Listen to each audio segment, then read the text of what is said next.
Am I the meanest? Pawn's drunk. Am I the prettiest? Pawn's drunk. Am I the baddest mofo low down around this town? Pawn's drunk. Well, who am I? Pawn's drunk. Who am I? Pawn's drunk. I can't hear you. Pawn's drunk. AKA Mr. Moo Woo Shine himself. Of Harlem.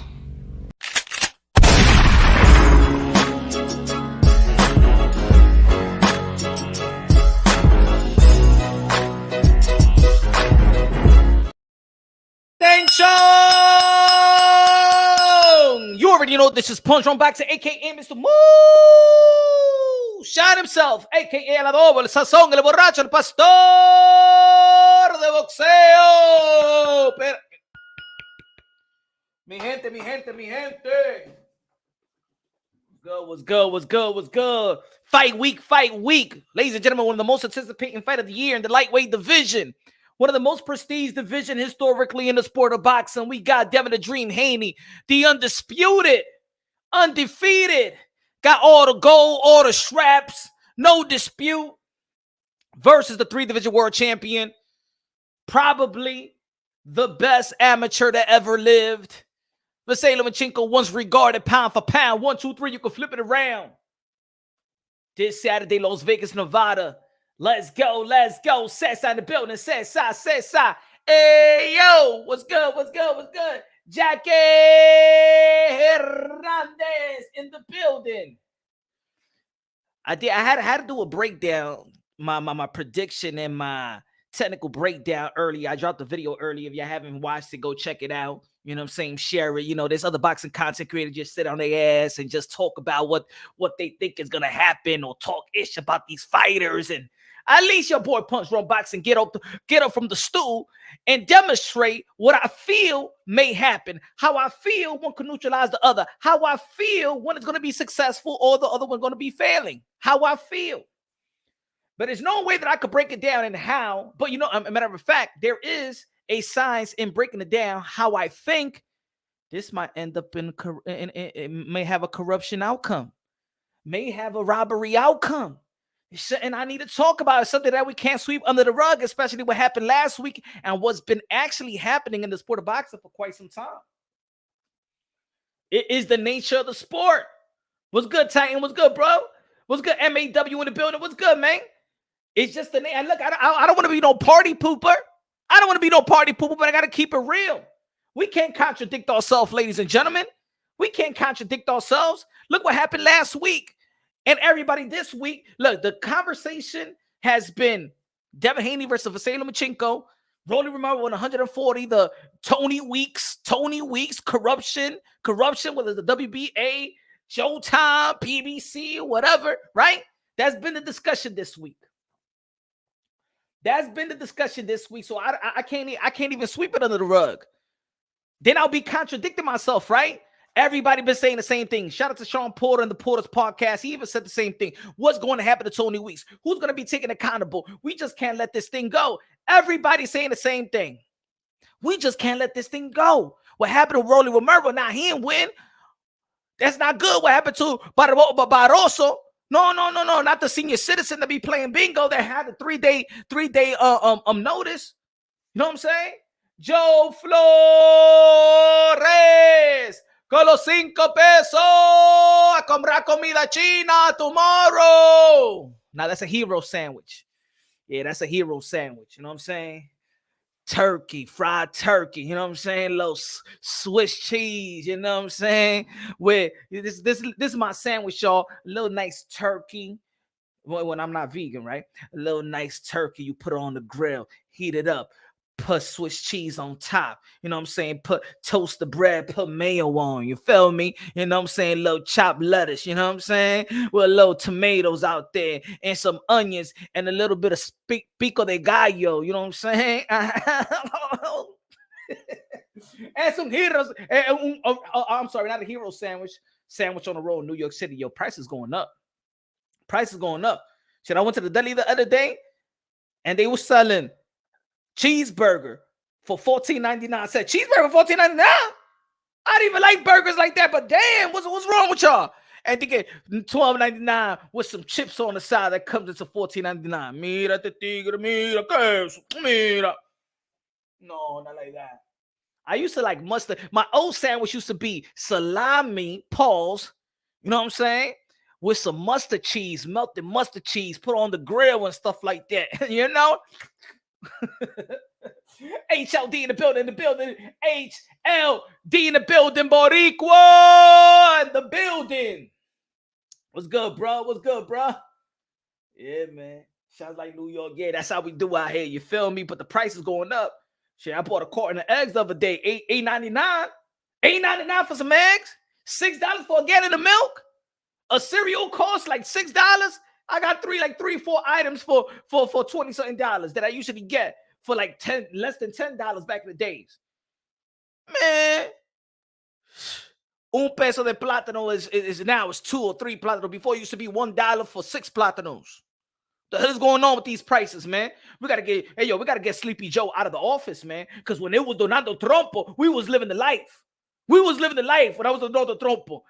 Yo, when Donald Trump was the president, I was driving 3 cars. Now I'm driving 1. When Donald Trump was the president, man, I filed to you know what I'm saying, wanted to buy a house and stuff like that. I got approved by everybody. I said, God damn. We need number 45 as the number 47. I don't give a damn what anybody's saying. Things is going up, 2 up. Somebody going, the dude, I said, let me get a hero sandwich. The dude was trying to charge me $11 for a hero sandwich. That used to be like $5 though. The sandwich on the roll used to be $3.50. The Chinese lady was trying to, I usually buy General TSO with vegetable fried rice. She said that's $9.50, $10. I said, Mama, Gina, ¿qué pasa? Eso era de que that was $7.50 for me. What happened, baby? That's no good. Come on, Gina. Things is going up. Things is going up. And I'm saying like this, in the hood, the Chinese used to be the last people to put things up. They keep it real. They keep it civil. You know what I'm saying? They keep it good price for the people out there. But even she said, I have to do $1. It's good too much money. Too much money. $1. I said, Mama, last month you told me you got to raise it up to $9. Now it's $10. Come on, man. I used to buy Thai food. My pad Thai. It used to be, I remember I used to, $9 in Harlem. 104 First Ave. Sorry, Second Ave. I used to buy my pad Thai all day. Now that's $14. Mama, what happened? That's no good. No tippy for you. Get the fuck out of here. No more tippy. Jackie Hernandez says, as the government keeps trying to hand out free money to folks. Yeah, I knew people should have never took that free money. I knew people should have never took that free money. I ain't take that free money. Jackie, I ain't take that free money.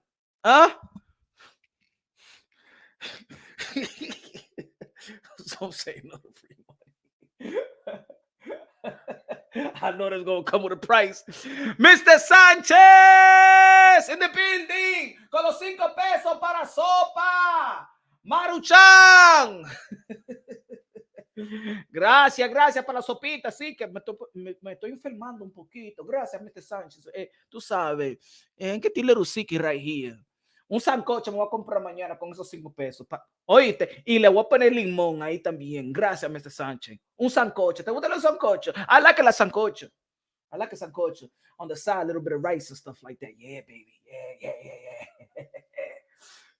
Scrap that. I'll make my own. Look at MAW. He said, I'll make my own sandwich. Man, you a grown-ass man still with a lunch box. You go with a lunchbox to work or something like that, MAW. I don't know. You know something about being born and raised in the city in New York is that I'm spoiled, man. It's not that I can't cook. I love to cook. It's just I like to go to restaurants. I'm a restaurant bar hopper. I like just going to restaurant.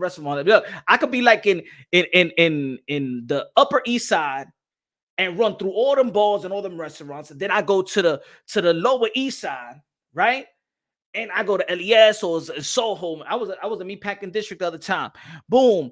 And you could do Queens. As a matter of fact, I went to Queens last Friday. I ate one of my favorites in Queens. I ate stuffed cabbage. Everybody has stuffed cabbage? For mashed potatoes with gravy and some salad on the side. That's some Bosnia, Yugoslavian type of food. I like it. See, that's the thing about being in New York. You get everything. If I want Indian food, I could get it. If I want Japanese food, I could get it. Korean, bong chong, I could get it. If you want Vietnamese food, I could get it. If you want Dominican food, Puerto Rican food, Cuban food, it's almost all the same thing and stuff like that. A little seasoning, you know what I'm saying? The potato salad is kind of different with the Puerto Ricans and Dominicans. You know, so Dominicans love onions. Puerto Ricans don't like onions. And sometimes, Dominicans, we go overboard in the potato salad. We put apples, slice of peas, slice of carrots and stuff like that. Puerto Rican, they just like it. They like the potato salad. Let me get egg, mayo, and potato. That's it. That's the Puerto Rican salad. And maybe chopped up carrots, maybe. But Dominicans, we put apple, peas, carrot, all that shit. And the macaroni salad. The macaroni salad. You know what I'm saying? Put a little tuna in there. Man, you know what I'm saying? Anyway, I'm getting hungry. But yeah, if I want soul food, go to 125th. If I want vegan food, I go to 125th. Vegan food is all over the place and stuff like that. I like, HLDC. I like the stuffed cabbage. Oh yeah, Queens, Astoria. That's my spot. Little spot too. See, I like the mom and pop. See, that's another thing in New York. The little mom and pop stores. I don't go to them the where they have where everybody be going. Let me go to Malecon. Let me go to Cinco de Mayo. No. I like the little mom and pop stores in Queens. Yugoslavian food, Turkish food. You know what I'm saying? That's why I like. I'm a city guy, man. That's why sometimes if I'm somewhere else for a long period of time. I've been to almost every major state. I get like I don't get homesick. I get like not food sick, but I'm spoiled, man. I hate when I remember I went to San Antonio and I loved the restaurant in San Antonio. I love the food in San Antonio.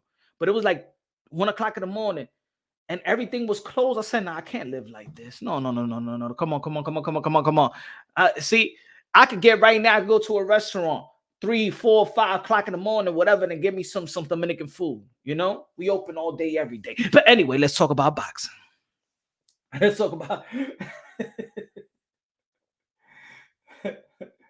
He said that went over my head. I love stuffed cabbage. I don't know. I might be slow today, HLD. Maybe when I open up the panels, you can let me know what I was slowing in. Jewish food is good too.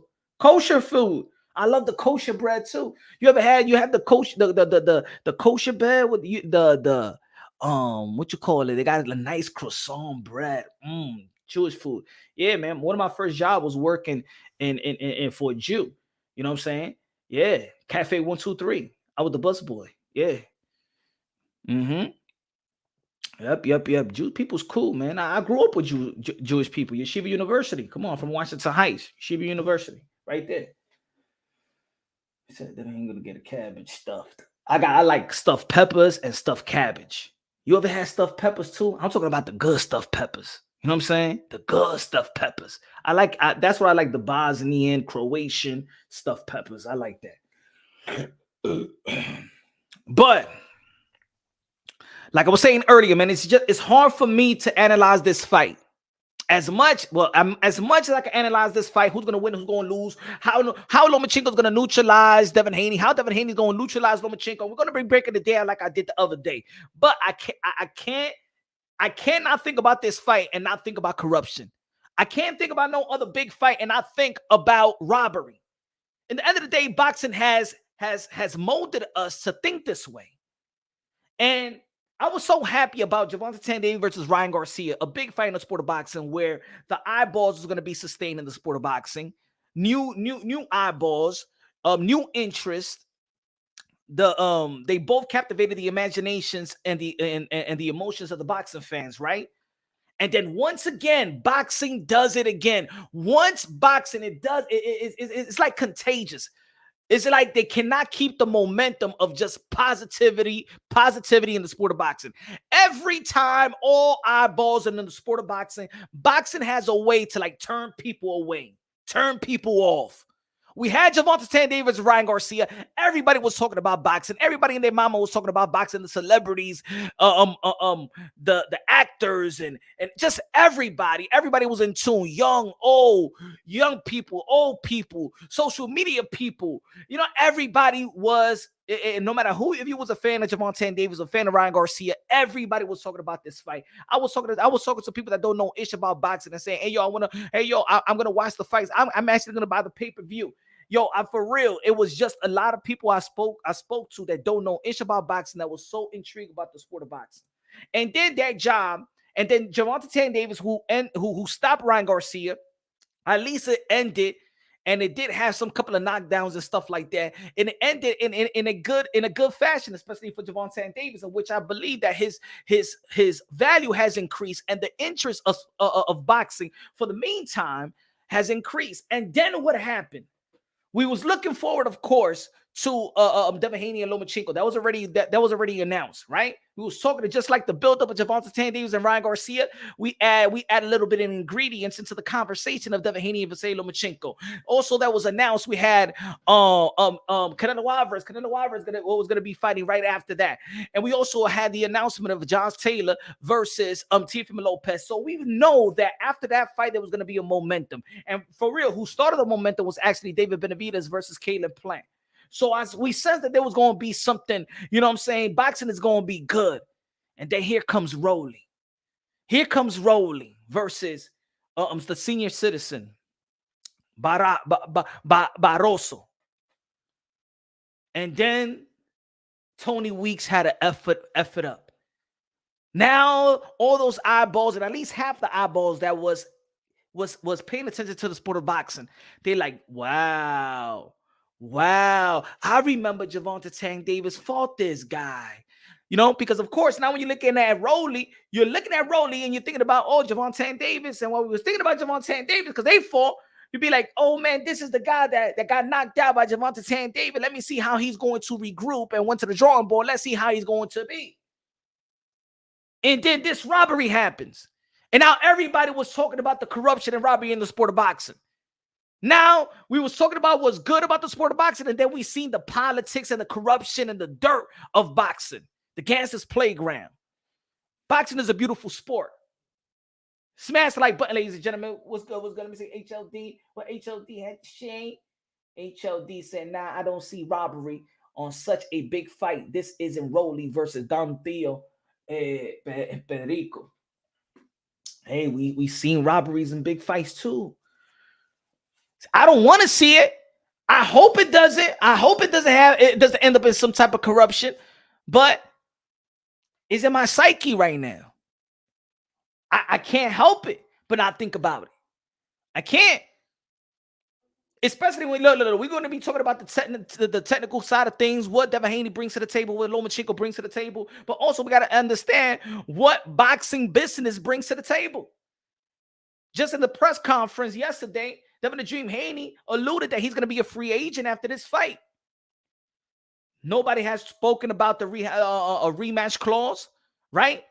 They asked Vasily Lomachenko, what are you going to do after this? He said, I'm going to go back home. I don't know. In terms of boxing, I don't know. It seems like he didn't say that he's going to retire, but it seems like with Vasily Lomachenko, and I know he need to dial in and not look past his opponent, right? Both of these guys can't look past each other, but the energy that I got from Lomachenko is if I win and become undisputed, I really got nothing to prove. I really got nothing to gain. I already did it. 3-division world champion. I'm the greatest amateur to ever live. I'm already walking Hall of Famer. What else for me to do?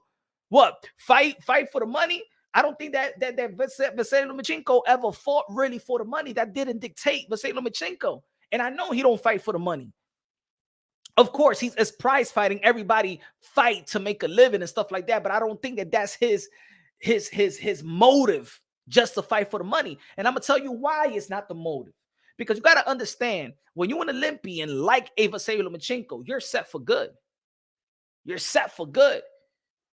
The government pays you, gives you a car. It's almost like when you went to the army. When you win a gold medal for a country, they pay your house, they pay your car. You got a salary for life. And I know, look at Diaz Felix Diaz in the Dominican Republic government gives him almost $300,000 a year because he brought a gold medal to the Dominican Republic. Can you imagine what the Ukraine government gives Usyk, give Vasily Lomachenko? They're already living off good.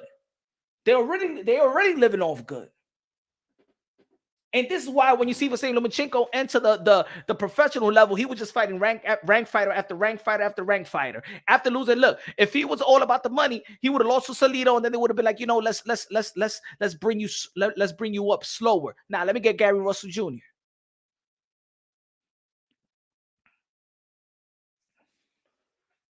So let me take a little zippity zip.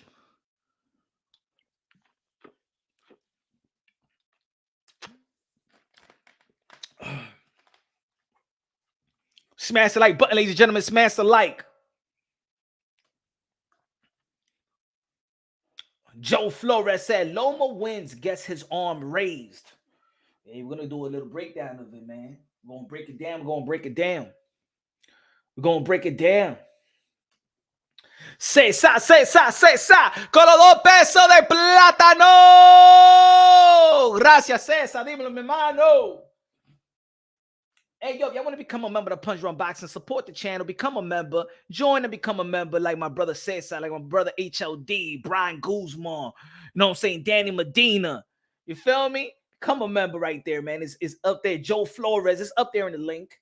You know? Let's all become family members out here. So David Haney, I'm gonna break it because I already did the video, but I'm gonna break down the corruption, but then we're gonna go and break down how one is gonna neutralize the other. And this is the reason why I just can't get this robbery or corruption or potential corruption out of my mind. I can't. It's boxing, right? It's boxing. And we can't contradict ourselves. Remember, we saying that we can't sweep this under the rug. We want somebody to take accountability for what happened this past weekend. Is Borrazo going to get another opportunity? Is the WBA going to step up and strip Rolly or something like that? What is going to happen, right? Nothing is happening right now. And what we say, that every time something like this happens, we move on to the next event and forget about what happened. So there's no accountability, nothing changes, no responsibility. Tony Weeks, the commission, the referee, organization, nothing has happened. Nobody answers, everybody stay quiet. And now we're moving forward to Devin the Dream Haney versus Vasily Lomachenko. And somebody gonna be telling me, hey, yo, Punch, but chill, man. What's that energy you trying to bring in this corruption? Why are you trying to mention corruption around Devin Haney versus Vasily Lomachenko? Why are you trying to mention robbery? We just trying to enjoy the fight, Punch. Come on, man. Cool with the energy, man. Come on, man. Stop that energy, man. We don't need that energy. But how then that is contradicting the opinions of those that saying that we can't sweep shit under the rug. How can I pay attention to this fight? A good fight, a primary fight in the lightweight division, an important and a very, very great fight to the sport of boxing, a hardcore boxing fight. Everybody's into this fight. Everybody's intrigued with this matchup. Everybody's intrigued with the skill level of both of these gentlemen. But let's not forget what boxing also brings, the bad things about boxing, the evil, the dark side of boxing. And I just can't think that, look, if we saw some scorecards versus Canelo Alvarez and Triple G in a big fight, what makes you think that we ain't going to see something over here? What makes you think that robbery and the corruption won't happen to Devin the Dream Haney over Vasily Lomachenko? We saw it versus Manny Pacquiao versus Jeff Horn out there in Australia. We see the scorecards in Triple G versus Canelo Alvarez 1 with the 118, 110. We see Michael Fox. We see shit going on in the sport of boxing. You want me to turn the other cheek? You want me to sweep it under the rug? Let's talk about it. That's why we're here right now. Let's talk about it. Let's talk about it. You feel me? I ain't trying to be a party pooper.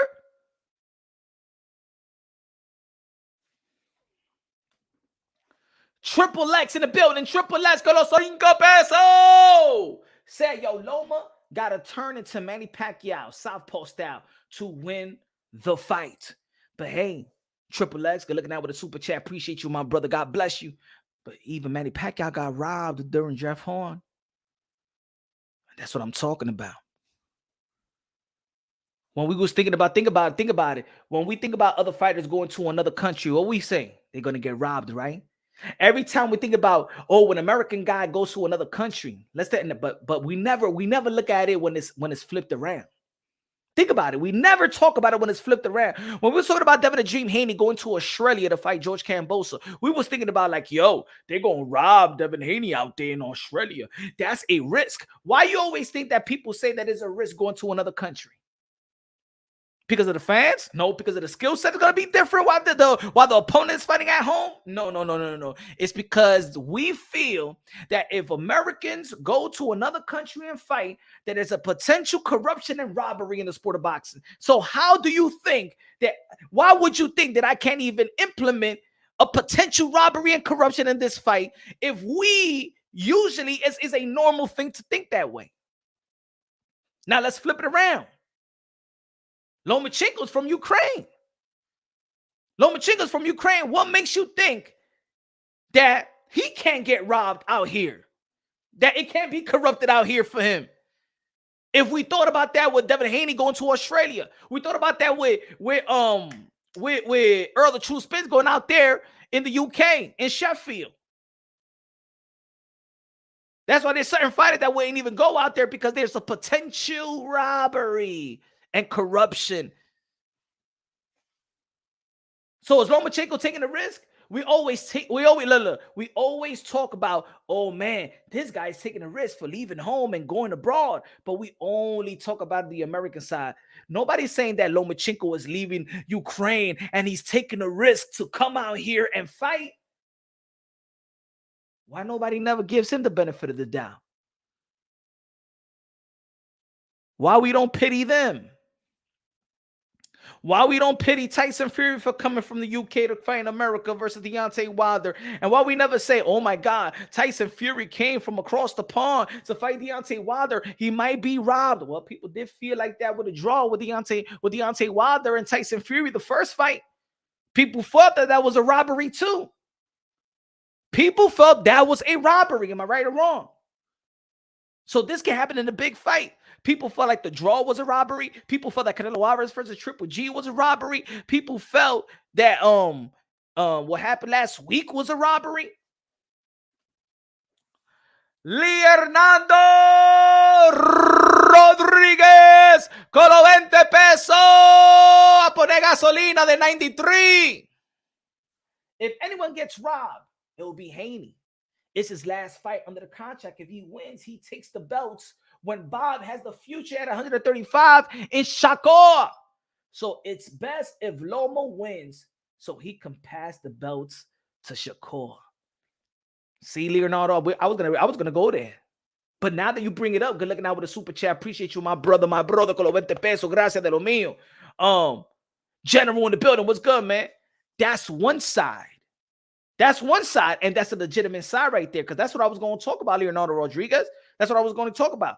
If Devin the Dream Haney might get robbed because he's going to be a free agent, why would? And we're just having a conversation. Top ranked personnel. If you go and tune into the live, don't take it to the heart. This is just a conversation, all right? This is just a conversation, okay? Shit. We ain't gonna give Punch Drunk a meteor credential and stuff like that. Look what he's talking about. Man, this is relax. Devin the Dream Haney is gonna be a free agent after this fight. And we understand that belts is just as valuable to the promoter than it is to the fighters. Do you understand what I'm trying to say? The belts is just as valuable to the promoter, or probably more valuable to the promoter than the fighter. Why do I say that? The belts actually gets these network contracts for the promotional company, because the promotional company needs to, when they go into negotiations with these networks, they're promising them championship fights. And if Devin Haney, the lightweight champion of the world in a lightweight division that has a Gervonta Tank Davis, Ryan Garcia just left, but it got a Shakur and stuff like that. Still got Lomachenko. Still got Pitbull Cruz. You could negotiate because you have power. I could promise the Top Rank can promise the network championship fights. So the belts are highly important. Could Top Rank afford for Devin Haney to beat Vasily Lomachenko, takes the belt and go to the zone? In the prestige division, like the lightweight division? Does he have the power to, do they want to lose the power of Devin Haney going to PBC? So if the fix was in, I'm just saying, look, if the fix is in, it's logical to me, like my brother Leonardo Rodriguez, to state that maybe they won't let Devin Haney win. Just like they didn't let Barroso win. Why will Barroso win? Ladies and gentlemen, as much as we don't like talking about corruption, and much that we don't like the corruption in the sport of boxing, the corruption that happened this past weekend is good for business. Now, the morals of it is all effed up. But yet, this is boxing. You let me know when boxing has morals. You let me know when boxing has morals. As much as we or was disgusted in witnessing what we saw this past weekend, the corruption that happened this past weekend was good for business. Just like Vince McMahon told Bret Hart that time out there in Survivor Series, the screw job with Shawn Michaels, it was good for business. Why? It is funny, you know, I'm freestyling right now, bro. But now that I'm thinking about it, anybody out here paying attention to wrestling? Come on, y'all. Come on. I ain't the only one. Come on, man. Bret Hitman Hart, Shawn Michaels. Come on. Y'all remember. Why did that happen? Why the screw job? Yes. I'm talking about wrestling, goddammit. Yes, I'm talking about the WWE, Shawn Michaels and Bret Hart and Vince McMahon. Yeah, I'm talking about it, damn it. It's almost the same thing. I'm just giving an example. Okay? But it happens in the sport of boxing as well. But I'm just giving you this example, right? Because a lot of people feel like they, you know, I pay attention to the wrestling. You know what I'm saying? I was a wrestling fan. Bret Hitman Hart, his contract was going to be over. And he was already planning to go to the WCW. Vince McMahon said, no. We just can't drop. You just can't keep the belt and go to our competitor. You just can't keep the belt and go to WCW with the belt as the champion? You just can't go out there with the, you like the glasses? I got the Bret Hitman glasses. You just can't go to WCW with the belt, and that's our competitor? No. Vince McMahon said, you got to drop the belt to damn Shawn Michaels. Because if you're going to leave, at least we have our champion, Shawn Michaels. Bret Hitman Hart said, no, I'm not. This is going to be my last fight. This is going to be in Montreal. It's my country. I'm going to win. And then, boom, I go to WCW. Vince McMahon was not having that. Then the screw job happened. Shawn Michaels won. 1, 2, 3. Bret Hart was like, what the hell is happening? He left. Never wrestled in WWE ever again until he came back like several years ago just as an old man, right? That may happen. Top Rank Bobby Arim cannot afford for Devin Haney to take all the belts. I ain't talking about 1, 2, 3. I ain't talking about 2 belts or 1 belt. I'm talking about all the belts, plus the lineal belt, plus the ring TV, the ring belt. Can't afford that. Now look at it the other side now. That's logical thinking right there, right? Kings of the Commonwealth in the building. Kings of the Commonwealth in the building said, damn Punch, I just woke up from Devin Haney fight. I was trying to do analysis before the fight and I fell asleep. Hey, yo, I'm going to tell you the truth, man. Yesterday's press conference, I was falling asleep at that press conference too. Shit, man, everything that this kid does, put people to sleep. Sheesh. Damn, man, that press conference was, oh my Lord. Matter of fact, man, y'all should have stayed home. Yeah, man. The fight sells on his own, man. Just give me the damn mic. Just wrap it up. Wrap it up. Loma, go back to the hotel. Go back to the hotel, man. We're wasting time. We're wasting time here. Christian Padilla in the building. It's all about Ric Flair. Woo!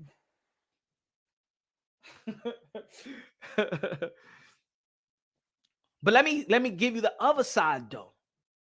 The Lomachenko. What about if they rob Lomachenko? Why would they want Lomachenko to win if Lomachenko, everybody's saying, a lot of people, I'm not saying everybody, but a lot of people are saying that Lomachenko is going to be his last fight. If he wins the undisputed, that say he's going to retire. He's 35 years old, nothing left to prove. Jackie Hernandez, Cololo Peso said, are you calling the fight Saturday? You're damn right, Jackie. You know I'm going to call the fights this Saturday. That was the dream, Haney. Man, you know, yeah, yo, Jackie, you know the things that I said about Devin Haney about being a boring fighter and stuff like that. If he knocks out or stops Vasily Lomachenko, you're going to see a whole army going to punch from boxing. What I told you, you said he was boring, right? You said he was boring, right? What now, huh? He's an exciting fighter, huh? Huh? The I told you so parade is going to come to punch from boxing.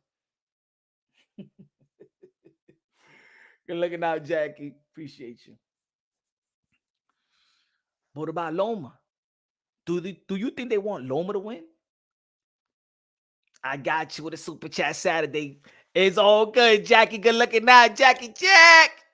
Appreciate you, Jackie. Yeah, I can't wait for this Saturday. Can't wait for the Saturday for the fight. But what about Lomachenko? People are saying, but Devin Haney's going to get right. Let me see what the poll is at. Let me see. They saying, Loma wins fair. All right. At least Haney wins controversial. Okay. People have that Lomachenko is going to win fairly, but it's still it's all there. It's all there. Okay. But let's talk about if it's Lomachenko, because I believe that Lomachenko also could get robbed. You know why? Because why would they want Lomachenko, who's projected to retire, if he won it? Because remember, Lomachenko said that's his dream. Is the only thing that said that he needs to accomplish, and there's nothing else. He's a 3-division world champion. His resume speaks for itself. He's already a walking Hall of Famer. He got money in the bank. It's nothing left to prove. Yeah, we would like to see Vasily Lomachenko versus Tank Davis. Yeah, we like to see Lomachenko versus maybe what. They even asked him about the rematch with Teofimo Lopez. That'll be 140. I don't think he's gonna go up there. But Shakur Stevenson, right? Yeah, but for him at this age, will he be proving something to Shakur Stevenson? Will he be proving something? You know what I'm saying? Nah, that's it. He accomplished everything. He's already financially secured. His legacy is secured. Hall of Fame is secured. All he needs to do is win this fight, and then he has that's it. Is a first ballot Hall of Famer, right? Do Top Rank could afford for Lomachenko to win and then retire, and then the belts still go in ambiguity? And then Shakur Stevenson will have to pick those belts one by one. And then whoever, Frank Martin may be in position for a mandatory in one of the belt federations. Gervonta Tank Davis may be elevated as the super champion. That's what will happen. If the belts is dropped, Gervonta Tank Davis gets elevated as super champion. Shakur Stevenson will fight for what? The WBC mandatory, right? The WBC, if we fight for the WBC mandatory, whoever's in place, somebody else from left field is gonna get it. Then it's gonna be still hard for anybody to be undisputed. You understand what I'm trying to say? It still does a disservice if Lomachenko wins and he retires and the belts is dropped. So I could see that. Damn, we won't want Lomachenko to win. You understand? Hernando Rodriguez con los 5 pesos de Super Chari Pari K said Loma is loyal to Bob. He'll give him the Shakur fight before he goes. Let me tell you something about these. No. Leonardo Rodriguez. Let me tell you this. Fighters should never be loyal to promoters. They should be loyal to their contract. You know what I'm saying? And promoters is never loyal to fighters. And I believe that Lomachenko, his team, knows the nature of this business. A fighter should never be loyal to his promoter because promoters are not loyal to fighters. Fighters come and go. So trust me, he's loyal to his contract. That's what he's loyal to. He's fight for a living. These fighters don't owe nobody nothing. These fighters don't owe nobody nothing.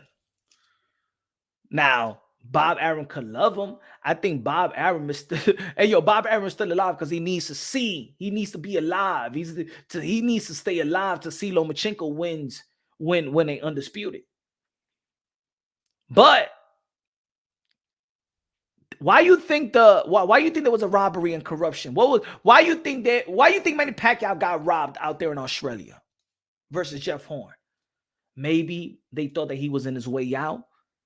Maybe they needed a new golden goose who's gonna have a country to back him up.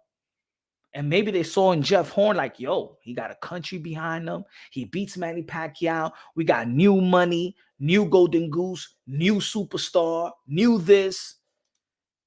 Because when I saw when Manny Pacquiao got robbed, that's what I was thinking about. How long at that time when Manny Pacquiao fought Jeff Horn, how much time we thought that Manny Pacquiao was going to be fighting? For how long we thought he was going to be fighting? At around that time, we was like, yo, he's on his way out. And the business may be looking at it like, yo, he's on his way out. Let's use Manny Pacquiao to captivate this Jeff Horn guy that's going to have Australian. That's a new market, a new pipeline. That's the reason why I thought that was a robbery, in my opinion. What about y'all? What y'all think? Why y'all think that Manny Pacquiao got robbed with Jeff Horn? Because that's what I thought. That they robbed Manny Pacquiao because they thought he was on his way out. And let's let Jeff Horn piggyback off the clout of beating Manny Pacquiao. It's a new market, a new country, Australia. You know what I'm saying? New pipeline, new golden goose, new sponsorship, new endorsements for the company. That's what I thought.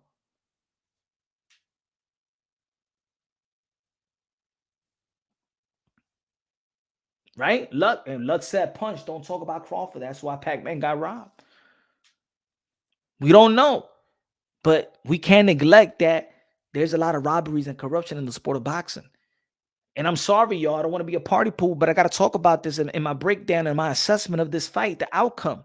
I believe the outcome could be, if it's all fair play, it could be Loma. It could be Devin. We could break this thing down. But I can't neglect the nature of the sport. I cannot neglect.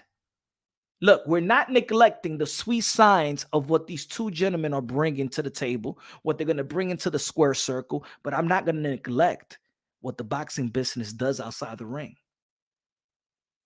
You understand what I'm trying to say? I'm not going to neglect the nature of the business of boxing outside of the ring.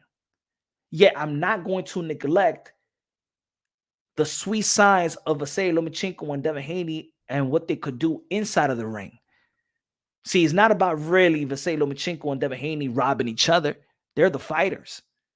They're the victims. They're the victims of the corruption in the sport of boxing. Just like Barroso is the victim of the corruption and what's being done. What's being done, ladies and gentlemen? Mr. Sanchez con los 2 pesos de plátano. Bob wanted a new superstar, right? If we're thinking about corruption, that's what I was thinking about the Manny Pacquiao. They wanted a new superstar, new pipeline, new country that's going to be behind a fighter like Jeff Horn. A new golden goose, something new, something fresh. New money. We don't know how much. Did they know how much Manny Pacquiao was going to give them? How much? We didn't know around that time. We seen him get loose on Floyd Mayweather. We seen him get knocked out by Marquez. What more? And that was in the end of Manny Pacquiao's contract. That was the last fight of his contract. The Jeff Horn fight. Right? It was the Jeff Horn fight. Let me make sure, because I remember I didn't have a channel back then. But I know that was Manny Pacquiao's last fight with Top Rank. Let me see.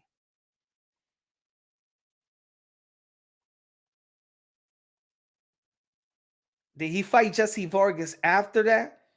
Let me see. Yes, Jeff Horn. Yeah, like I said, Jeff Horn was his last fight. So think about it. His contract running out, and they're thinking, okay, this is our time to strike. Manny Pacquiao was gonna go to PBC. Manny Pacquiao, matter of fact, when he did that fight with Luca Matisse, he partnered up with Golden Boy Promotions to do that show. If anybody remembers that, remember Manny Pacquiao versus Luca Matisse was actually Manny Pacquiao risk his money. That was Manny Pacquiao's promotion show in partners with Golden Boy Promotions. But I think that Manny Pacquiao promotion actually flipped the bill on that, and I believe that Manny Pacquiao said, man, that he would never do that again or something like that. Christian said, you're right. Then Pac went to PBC. Well, like I said, well, first he tried to empower himself, MP Promotions / Golden Boy Promotions, Luca Matisse versus, but I think that they flipped the bill. I remember Manny Pacquiao alluded to that it's way hard. He didn't think that it was so hard. There was so much invested, you know, because remember, you got to pay the site fee, everything. You got to take care of everything. And then he went to PBC to fight Adrian Broner. So it's almost in the same position Haney is in, right? Haney's going to be a free agent. And you saw Devin Haney said to to Top Rank, Bob Arum, I loved them and stuff like that. They treated me good. Let me tell you something about Devin Haney. I'm going to tell you like this, though. I don't give a damn if y'all a fan of his or not. And I got to give credit. I got to give massive credit. I always do. I don't give a damn if we went back and forth so many times. I don't give a damn if I got a lot of respect for Bill Haney. I have a lot of respect for Bill Haney, how he is as a father. I have a lot of respect for Bill Haney, how he put and learned the business and put his son in a position to succeed and put his son and himself in a position to be educated about the business of boxing for nobody to F over them, especially his son. There's a lot of parents out here in the sport of boxing that they don't learn the business of boxing. You not learning doesn't do a good service for your kid that's in a business and where he's risking his life.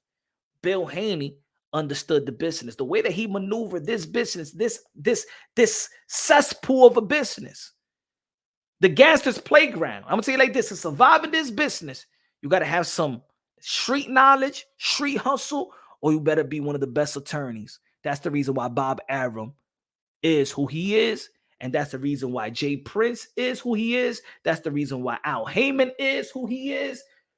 That's the reason why Bill Haney is who he is. It's either you the street savviness in this business, you got to be street savvy, street hustler. Got to have that muscle as well. Or you got to be an extreme attorney. Shout out to Bill Haney. This is the play now. This is the play. This is the play. And I believe this so. Because I believe that Devin Haney and Bill Haney, this is the reason why I did a video a couple of years ago. And I think little by little, people are understanding what I'm saying. I said that Devin Haney, at the age of 32, might be the most powerful man in the sport of boxing. He's only 24. I said at the age of 32. We got 8 more years to go. If he keeps on doing it, keeps on winning and making these type of business decisions, because I'm saying like this, Devin Haney is ahead of the game in terms of the business. He's been getting more money than Ryan, than Tank, than T.O., all these guys, than Shakur. Bill Haney doesn't submit to being like, how you saying, cuddle. When Floyd Mayweather was trying to sign Devin Haney and stuff like that, you know, pamper him and stuff like that, Bill was like, yeah, all right, we go into the zone, we go in the match room. Call people off guard. Bill Haney gets into the cracks. Bill and Devin, man, hey, yeah, we're gonna work with you. All right, we out, gonna work with you. They get all the knowledge, all the wisdom from business, from technique, from trainers. Bill Haney is a savvy dude. He put his son in the best position to succeed. And that's what we all want to do as fathers and parents, right? Tito. If Ryan beats Rowley, it will be a good look for him to give Barroso a title shot. After all, Barroso is a southpaw like Tank. Will be a good tune-up. Diablo, Tito, so that sounds good. Ahí mimito. Tito, me gusta eso, lo que tú estás diciendo. Gracias por los 5 pesitos. I like it's true. I do like that idea. I do like that idea, man. I appreciate that super chat. Appreciate what you just said right there, man. That sounds very, very good right there. Optimus Prime 1984, dímelo, mi hermano, punch de lo mío. If you ain't betting, man, where does Devin Haney if he leaves Top Rank? Thank you for actually even asking me that question, because I was going to go right there right now. This is what I believe is going to happen. And because I believe that these guys are highly smart in the business of boxing, Bill Haney, Devin Haney, this is what I think is going to happen. We all know that Devin Haney is struggling to make 135, but you're going to be a free agent. You heard what Eddie Hearn said. Eddie Hearn said that Devin Haney, with all the belts, got a lot of power, got a lot of value. It will be dumb, and this is what I'm saying. It will be dumb, and I know they're not going to do it. I know that I feel I'm in the business with the Haneys right now. If Devin Haney beat Lomachenko, even if Devin Haney wants to move to the 140, don't drop the belts until you secure the bag. You don't even say that you move it to 140. As a matter of fact, what they need to say is, we found a nutritionist. We found, you know what? Like Regis Progress. I found how to nutrition, how to way to eat. You know what? I'm gonna stay here in 140 forever. Just like Jamel Charlo said, I'm gonna stay in 154 forever. If Devin Haney says, imagine if Devin Haney wins and then drop the belts and then have nothing, then what is it? And going to 140? Nah. What Devin Haney, and I believe he's very, very smart. Bill Haney's very smart. What they're going to do is hold on to the belts. I don't give a damn if you go to the 140. If you beat Lomachenko in your next fight, go fight somebody in the catch weight. Stay with the belts until you secure the bag. If you secure the bag after this fight, whether it's with the zone, whether PBC, you go into the business, you got the power right there. I am in the undisputed. Are you going to go to the 140? No, I'm going to stay right here in the 135. Boom. Okay, we're going to sign you for all this money because, damn, we're going to have a potential fight with you and Shakur. If he's a mandatory, you're going to have a potential fight with Gervonta Tank Davis. And with that type of power, you're going to come in with the zone, negotiating a deal with the zone and Matchroom, work out a deal with PBC, Al Heyman, work out maybe a reconstructed deal with Top Rank. Stay with the belts. Even if you feel like dropping them, and even if you have it in your mind that you're not going to fight at 135 no longer, you say, I want to fight in Oakland. I want a homecoming fight in Oakland. I'm going to fight a catch weight 136. You got the power to fight a catch weight. Doesn't matter. Just don't drop the belts. Secure the bag. I believe that's going to happen, Prime. Mr. Sanchez, Colorado Peso. Who will be the A side versus Haney? You know what? I was thinking about this. I was going to do a video. Yo, Mr. Sanchez, I was going to do a video. That was going to be my next video. I was going to say, and I'm going to do the video tomorrow. If Devin Haney win in a spectacular fashion, Devin Haney is the A side. I don't give a damn. And if I was Devin Haney, I don't give a damn about fighting Tank. I'm going to be the A side. If it's all about performance. And I'm going to keep it consistent. This is the reason why I told Devin Haney to look sensational. Don't look boring, because your performance is compared to your contemporaries. Go out there, yes, win. I know that you're a winner. I know that you got the style to win, but your performance always going to be compared to your contemporaries. That's the value. If you are in that position, you got all the gold, and then you stop Lomachenko, you hurt Lomachenko, you knock down Lomachenko, knock out Lomachenko, stop Lomachenko. Without the type of stoppage with Tony Weeks, but a fair play one, a real one. Oh man, you A side. You're everything what a fighter wants. Now you have ignited the imagination of the boxing fans. Now people are going to be like, oh, yo, Devin Haney is the undisputed and a knockout artist and an exciting fighter and a humble cat. This, I'm going to tell you like this, with a performance for Vasily Lomachenko, every endorsement will be knocking on the doors of Devin Haney, because he's soft-spoken. He don't talk too much shit. He know how to carry himself and things of that nature. He don't say too much of the wrong things. It's just that time when he said that no white boy could beat me, but that's nothing. That's it. YTBC-ish. Gatorade will be knocking on the door. deodorant, fragrance, everything would be knocking on the door with them in the Dream Haney, because even the way that they're promoting this fight is actually highly professional. They're saying all the right things, looking right, sounding right, carrying themselves with the utmost professionalism and stuff like that. Look like he's an ambassador of the sport of boxing at a young age. If you want somebody to emulate Devin Haney right now, if you have a child right now, and your child wants to be a boxer, and he wants to look at these guys, these young guys, if you compare Ryan Garcia, Gervonta Tan Davis, Shakur Stevenson, Teofimo Lopez, and Devin Haney, who would you want your son to emulate right now? Right now at this moment, maybe Devin Haney, maybe soft-spoken, saying the right things, doesn't talk a lot of trash, doesn't curse all over the place, doesn't call people pussy and bitch and shit like that. You know what I'm saying? Got a clean mouth. Muslim, wears that in his sleeves right now. Let's be real. He's playing his cards right. He's acting right, sounding right, winning right. Right?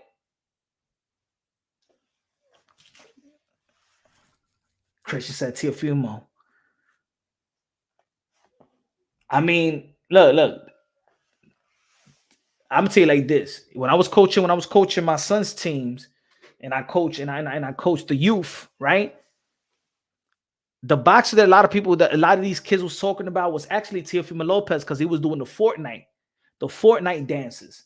And around that time, all these kids was playing Fortnite, so they resonated with Teofimo Lopez, right? All these kids, like I remember told Teofimo Lopez once, you got the youth on lock because of what you do. You know what I'm saying? You're a showsman, and that my son became a fan of Teofimo Lopez when he was doing the Fortnite dance, and my son would play Fortnite all day, you know. So, but in terms of overall, at this moment, he don't curse, he don't say a lot of stuff. He carried himself very highly respectful and things of that nature. And leading up to this fight, you could see it, like you could see, like, hey, this is a good kid. You know what I'm saying? It's something that he's a guy that you want to put your money in and invest on. Let's be real. You know, especially in the PG era right now. You know, even though these other guys do got endorsement, T.O. Ryan Garcia, right? But if Devin Haney stops Lomachenko, hurts Lomachenko, looks spectacular, looks sensational. I'm not talking about just winning. I'm talking about looking sensational. The endorsements were knocking on the door, and I would not be the B-side to anybody, including Tank. Now, if you win, outboxing Lomachenko, because I already seen Lomachenko lose getting outboxed. We seen him get smothered up and lose to Salido, even though a lot of people felt that was a robbery. See that? Now you see why I'm bringing this up? Now you see what I'm bringing this up? If y'all listening, Top Rank, ESPN people are looking at Punch Drunk Boxing. I know y'all be looking at your boy, Mr. Moonshine, and now y'all looking at me like, yo, what the hell is Punch Drunk talking about? Why is Punch Drunk talking about corruption and robbery? No wonder why is he talking about this? Lomachenko got robbed versus Salido. A lot of people felt like Lomachenko got robbed versus Salido.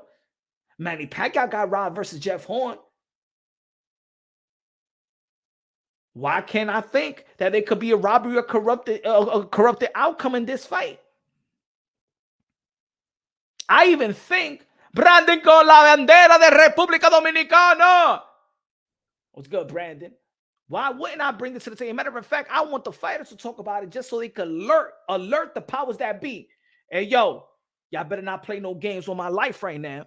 I want Lomachenko to talk about it. I want Devin Haney to talk about it tomorrow. I want them to be asked about the Rolly Romero corruption. And do you feel, look, Sean, my brother, Sean from Fight Hype, he asked great questions. I want one of you guys, your media folks, that's going to be out there tomorrow. If y'all could talk to Devin Haney or Lomachenko, bring it up. Looking at what we saw this past weekend, do that play into your mind that you could be robbed? Did that play into your mind, Devin Haney, that maybe you're going to be a free agent and stuff like that? And would you want them to keep the belt? Is that play into the psyche? I know you can't go into the ring like that, but This is the nature of the sport. I know you know that. I know you in this sport. I know that you know that. He knows that and things of that nature. Let's not forget that Bivol versus Canelo Alvarez, all the scorecard says 115, 113. All the scorecards was the same. Do y'all believe that? Even though that Bivol actually won, he won by 1 round. Do y'all believe that Bivol won by 1 round? Hold on, guys. Come on. Let's see.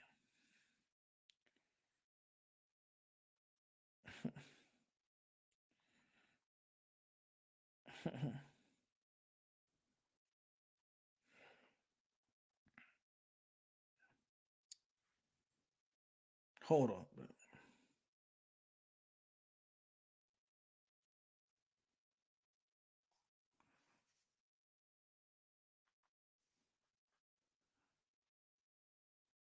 We got to educate the people. We got to educate the people, bro. We got to educate the people. Hold on. We got to educate the people. Give me 1 second.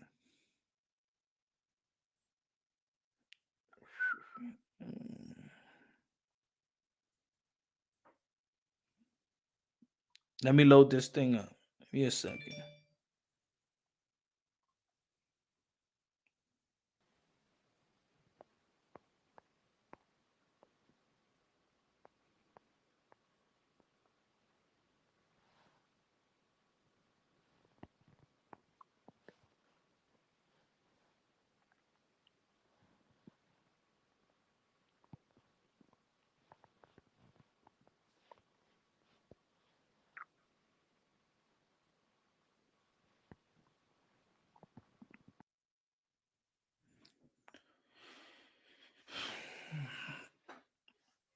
Look at this.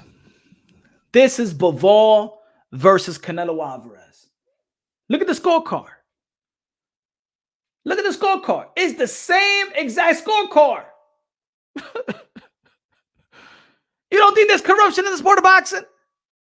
You telling me that I ain't never seen a scorecard where all of them look the same like this? Not like this. 115, 113. That means 1 round. Canelo Alvarez would have won just 1 round, and they would have called this fight a draw.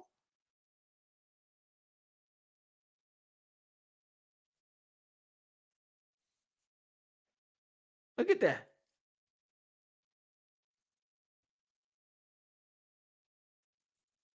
Look at that. So, even in big fights, I expect something. Either there's a scorecard, referee, something. Also, let's not forget this. Let's not forget this also. Let's not forget this also. Y'all remember, did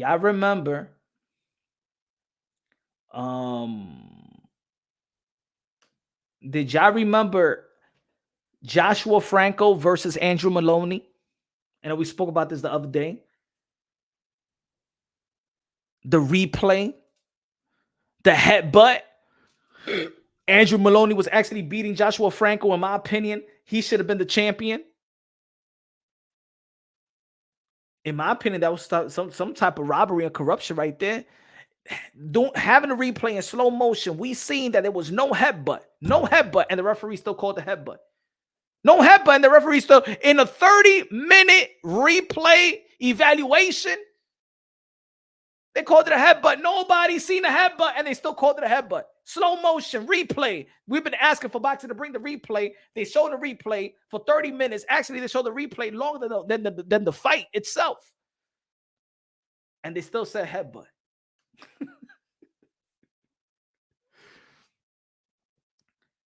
Ladies and gentlemen, this is a sport of boxing, y'all. Randy con los 20 pesos. La música de Randy, la música de Randy, la música de Randy. Gracias de lo mío. Pero la música de Randy con la bandera de República Dominicana.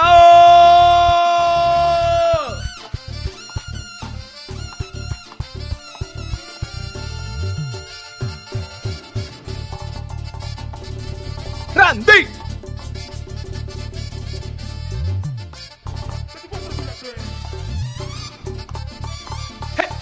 HANEY, LOMA, HANEY, LOMA, Papachenko, Bill Haney, Papachenko, Bill Haney.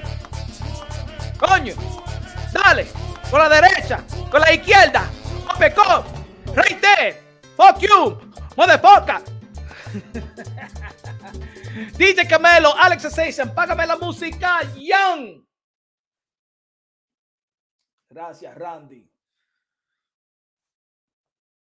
Gracias, Randy, con los 20 pesos a comprar gasolina de 93, no regular, no 89, 93, de lo bueno.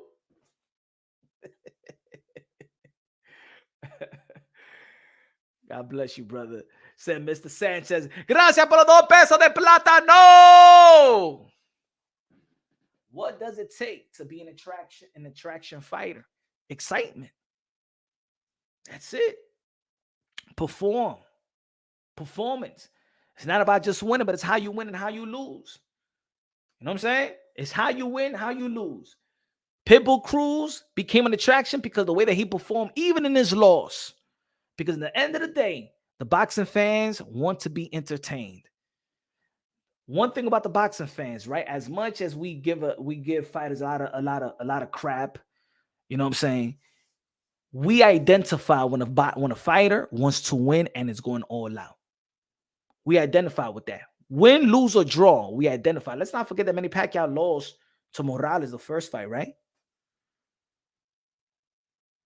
Manny Pacquiao captured the imagination of the boxing fans that night, even in his loss. Everybody could identify when a fighter is not cheating, not cheating in terms of PEDs or something like that, but not cheating the fans or cheating himself out of his opportunity. We want to see fighters go all out. Why Ryder is getting so much respect? He was losing basically almost every round. John Ryder lost basically almost each and every round, but a lot of people giving him credit. Why? Because even in the championship rounds, he was fighting. He was surviving. And he wasn't surviving running, trying to just stay there. He was actually, you identified that he was still trying to even win the fight.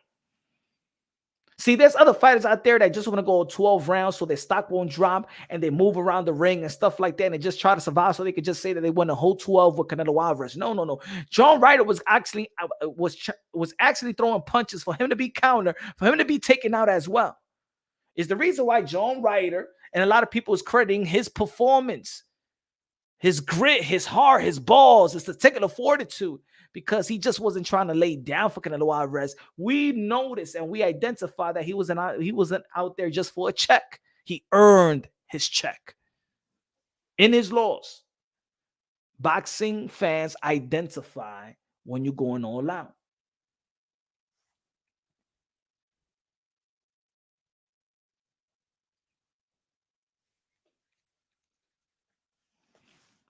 So now, as we talked enough about what may transpire in terms of robbery and corruption, now let's talk about the technique. And then I'm going to send the link, and I want to send the link, and I want to give you I want you to give me your insight and to educate the people on the channel as well. Yo, where's the song?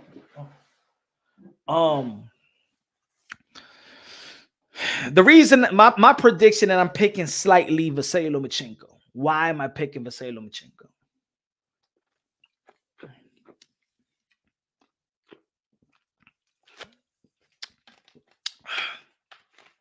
I'm making decisions because, like I said in the video earlier, an old man once told me, I said, my mind tells me that Vasily Lomachenko is going to win. My heart tells me that Devin Haney is going to win. But an old man once told me, boys make decisions with their hearts and men make decisions with their minds. So I got to go what's on my mind in terms of how I broke it down with my intellect. I'm not saying that I'm smarter than the other boxing fans, but what I know and what I've studied and what I've known about each other's technique. And Lomachenko just got a heavier bag than Devin Haney. Or at least he's shown us that he got a heavier bag. So even if people be like, You know, when people sometimes be like, well, nobody has pushed Devin Haney to actually show all his repertoire. Well, I never saw it, so I don't know. I'm not going by what I think. I'm going by what I've seen. I'm going by what I know, not what I think I may know. So you do listen to people and they say that, well, nobody never pushes. I'm like, nobody never push um um Devin Haney to go fight and stuff like that. He just doing whatever it takes to win. Nobody never pushed him. If they push him, then you gonna see Devin Haney do this and do that. No. I ain't never seen it before. So I'm going by what I've seen. Well, I've seen Lomachenko get pushed before, and then he have to show us, and he's shown us. He's shown adjustments. He's shown adjustments. So I'm going to go by what I know and what I've seen. Now, I did say in my prediction and in my breakdown, and my technical breakdown, is that Devin Haney, logical speaking, has an upside. Why? Because he's 24 years old. He's not in his prime. Yeah, he has the skill set. He has the skill set and the intellect to get better. He already got the speed. I don't think that at 135, when you start in the division, that's you at your best. I think maybe Devin Haney 140 may be at his best, body wise, strength wise. Has Devin Haney gave himself a chance to mature naturally? He's been in that same weight class since he was what, 15, 13, 14, 15 years old. 15, 16 years old. No, look at Virgil Ortiz is in the welterweight division. Virgil Ortiz and Ryan Garcia fought in the amateurs, probably in 126, probably 130 pounds, 32 pounds. You see that he can't, that's it, man. Certain people grow and they let their body grow. Devin Haney really hasn't let his body mature naturally, just like we saw Tio. You know what I'm saying? Just like we see Shakur Stevenson. Shakur Stevenson, this is his third division. And look at now, he's in 135. You ask Shakur Stevenson how you make the cut. He loves it. He knocked out Yoshino. We seen the power has increased for Shakur Stevenson. A lot of people was talking about, oh, his power. Yeah, at the 126, but what happened in 130? He started hurting. He's hurt Oscar Valdez, knocked down Oscar Valdez, stopped hearing, put the beating on Consocial, knocked Consocial down, and also then now he moved up to the 135, and now he's knocking dudes down in the second round and things of that nature. He's letting his body mature, so now you're seeing the full strength of a Shakur Stevenson. Have we seen the full strength of Devin Haney? Devin Haney got a wonderful jab, but are we just dial in at his wonderful jab because we just can't talk about anything else really? I'm talking about an elite way. A lot of people don't bring his right hand, his uppercut, his body punches, his hooks. We say that he got good defense. We say he got a good jab. We see that he can know how to create distance. He's smart. He know how to clinch. That's what we talk about Devin the Dream Haney. Let's be real. Let's be honest. That's the breakdown of Devin Haney. Especially in this level, the level of fighters when he fought Javier Fortuna. Not Javier Fortuna, I'm sorry. Jorge Linares, Jojo Diaz, Gamboa, guys who have been elite before. You know? George Camboso, the jab.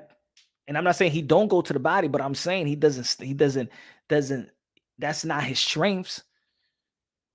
I believe that Lomachenko, and I believe he's shown that Lomachenko got body work. Lomachenko got movement. Lomachenko got a jab. Lomachenko got to speed his punches. Lomachenko is fast. Lomachenko got experience. Lomachenko got an IQ. Lomachenko adjusted even when somebody's actually succeeding versus say Lomachenko, it don't matter win, lose, or draw. He makes adjustments. He made the adjustment versus Teofimo Lopez when he was losing and made it a fight, made it competitive. He adjusted versus Luke Campbell. He adjusted versus Jorge Linares when he got dropped. He adjusted versus Jermaine Ortiz when he was going to the body. So my analysis is, how do you neutralize Lomachenko? How does Devin Haney neutralize Lomachenko? Take away the angles, go to the body, because that's the way that you could take away the angles, second guessing Lomachenko to go into and trying to find the angle and go into the inside. Keep him at bay, but also you got to implement some type of power so he can respect you. Go to the body, because we've seen that going to the body actually slows down Vasily Lomachenko. And Vasily Lomachenko likes to take his time. This is the reason why Teofimo Lopez won a lot of rounds. Is the reason why Jermaine Ortiz won rounds, because their strength and they was implementing going to the body, slowing down Vasily Lomachenko, which gives him time to think and adjust, in which he does. But does Devin Haney go into the body as a strength? If going to the body is what fighters succeed, Salido was being rugged going to the body, Teofimo Lopez was going to the body, and Jermaine Ortiz was going to the body.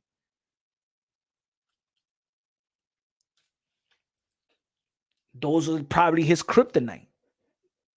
Going to the body is what makes Vasily Lomachenko look normal.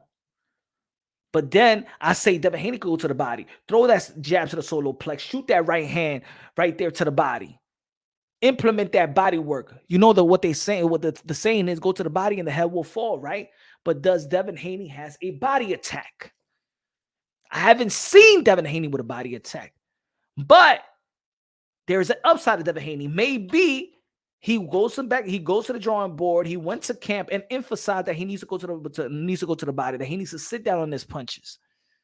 He's going to have to take a risk to sit down on his punches and implement that type of power, so that type of power could hit the psyche of Lomachenko. So when Lomachenko is trying to find the angles, trying to go here and there, Lomachenko has to know that if he get caught, this is going to hurt. I don't even think that Lomachenko leading up to the fight feels like Devin Haney is a threat in terms of power, a threat of like a chess game. Yes, but as in terms of power, I don't think so. Devin Haney would have to earn the respect of Vasily Lomachenko. So to neutralize Lomachenko, you're gonna have to take away the angles. You have to take away the movement. You have to make Vasily Lomachenko reset, and it's gonna be hard to do. Make him a stationary fighter. Make him a stationary fighter. And I'm just talking about the primary, the primary stuff, right? It's almost, what's the primary stuff for Devin Haney? Devin Haney is his jab. So what you got to do? Neutralize the jab. Now, a lot of people always be like, but Devin Haney got more. Devin Haney got more. I haven't seen too much more in the elite status. I think that his jab sets everything up like a traditional boxer does. But if Lomachenko neutralizes the jab and takes the jab away from Devin Haney, what type of fighter Devin Haney becomes? If Lomachenko takes away and neutralizes the jab, like I'm gonna tell you, I'm gonna tell you like this. You know who neutralized, and I'm gonna tell you how important in neutralizing the jab. If you ever look at the fight where Earl the True Spence versus Kell Brook was actually doing good with the jab. Doing good with the 1-2, right? Doing good with the 1-2. Actually, matter of fact, Kell Brook neutralized Earl Spence's jab, because every time Earl Spence was throwing the jab, Kell Brook was countering over the jab. I said it backwards. Kell Brook neutralized the jab of Earl the True Spence early on. Earl Spence had to make the type of adjustments. Going to the body, shooing the left. Let the left start off with the left now, the lead left. Lead with the left. Make it dirty. Push him to the ropes. Because on the mid-range, on the outside, Kell Brook was timing his jab.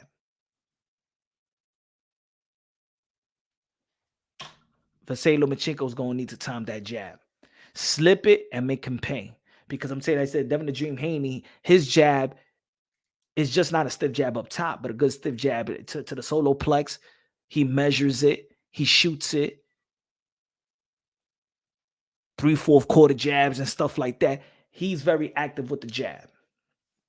But if you take away the jab, what does Devin Haney got? Does he got an inside game? Does Devin Haney got an inside game? Does Devin Haney going to brawl, going to fight? Is Devin Haney going to make it dirty? Is Devin Haney great in the pocket? You see? So what they have, I can't see. Lomachenko got a better inside game, right? Lomachenko, if you even take away the movement of Lomachenko, Jermaine Ortiz took the movement of Lomachenko. Jermaine Ortiz took the angle away from Vasily Lomachenko. Teofimo Lopez actually took the angles away from Vasily Lomachenko. But then Vasily Lomachenko said, all right, man, let's fight on the inside. You young. Let me see what type of inside. I'm going to tell you like this. We haven't seen Devin Haney fight on the inside like that or be successful on the inside. His comfortability is fighting on the outside and establishing his range and distance and the jab.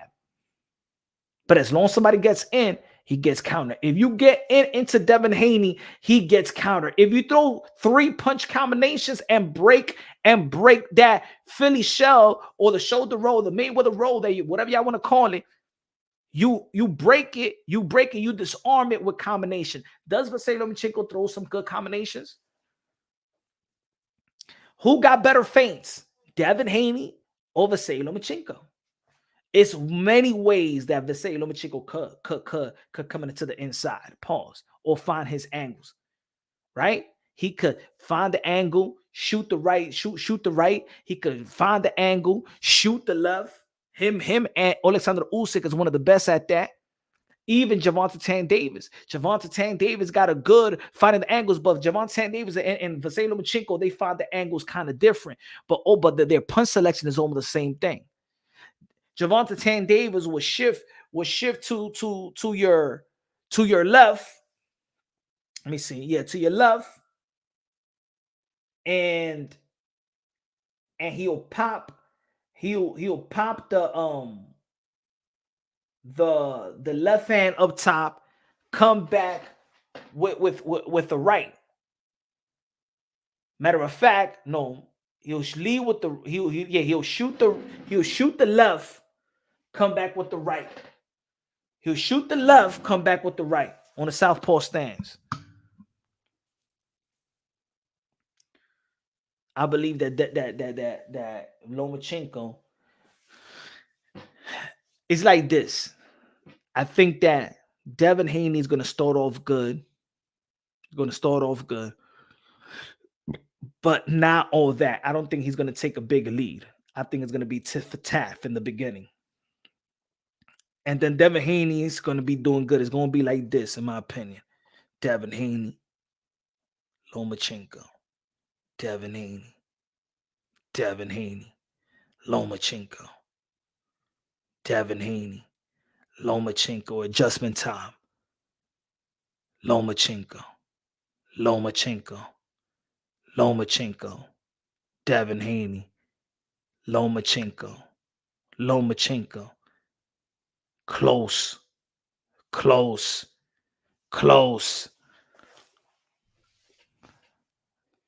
I haven't seen Devin Haney and his arsenal. Does he have enough arsenal to make the adjustments after Lomachenko makes his adjustments? And it's hard. If technique wise, it's not hard to break this fight down. It's hard to break this fight down when you add the potential of Devin Haney, what you think he's going to bring into the table that we haven't seen because of his age. People are making this fight or predicting this fight. Oh, but look how Lomachenko looked versus Jermaine Ortiz.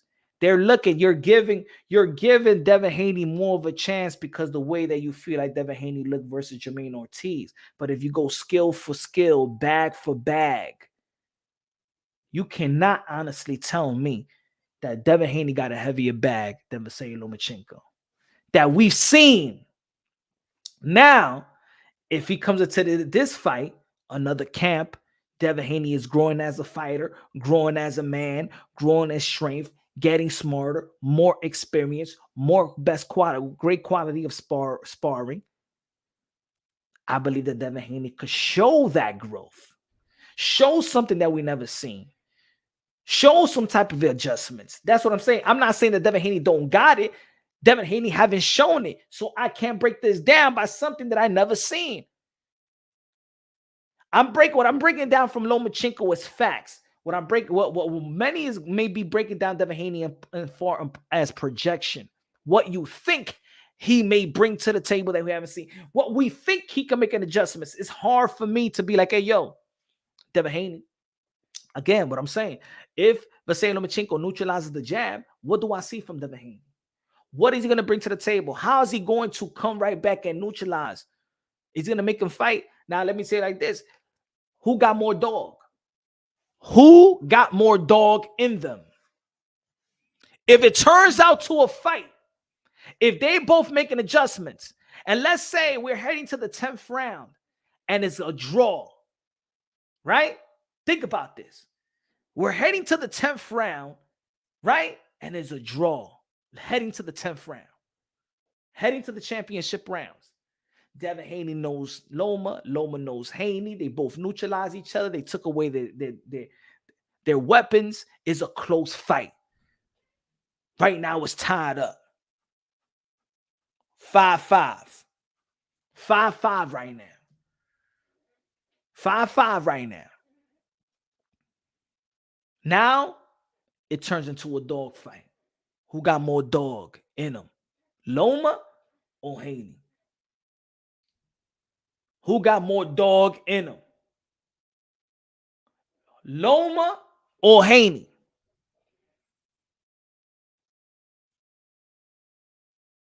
Who has shown you that got more dog in them? Loma or Haney? Now, again, I can only go by what I've seen. Did we seen the dog of Lomachenko versus Jorge Linares when he made the adjustments? Since we seen the dog of Vasily Lomachenko when he made the adjustments versus Teofimo Lopez in the later mid rounds? Did we see? But Teo had more dog than Lomachenko in that 12th round. Did we see some dog in Vasily Lomachenko versus Jermaine Ortiz versus Luke Campbell versus even Salido, even Gary Russell? Lomachenko already shown me that he know how to box in elite and he could fight elite. Devin Haney, he's shown me in little spots that he got dog. Does he sustain that type of dog? He was a dog in the 6th round versus Linares. Then he got hurt. He had dog versus Linares in the championship rounds? Nah.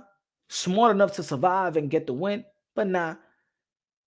I actually like the way that he had dog in him versus Jojo Diaz. See, Devin Haney made the adjustments in the championship rounds, especially that last round. The last round, you saw Devin Haney. Now you ain't gonna get. He fought like he's not leaving it to the judge's scorecard. And I'm saying, looking at the Linares fight, look at the Jojo Diaz fight. Devin Haney is Devin, but he's still not all the way comfortable to sustain that type of dog. Then we move to the George Camboso fight. That shit was an easy fight. Damn, it was the first fight was come on, man. It's almost like he was,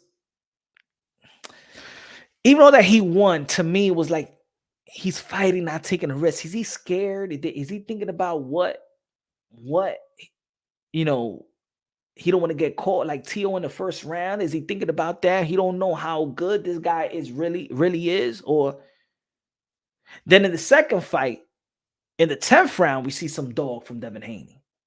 But already about the 10th round of a George Camboso fight, that's your 21st round.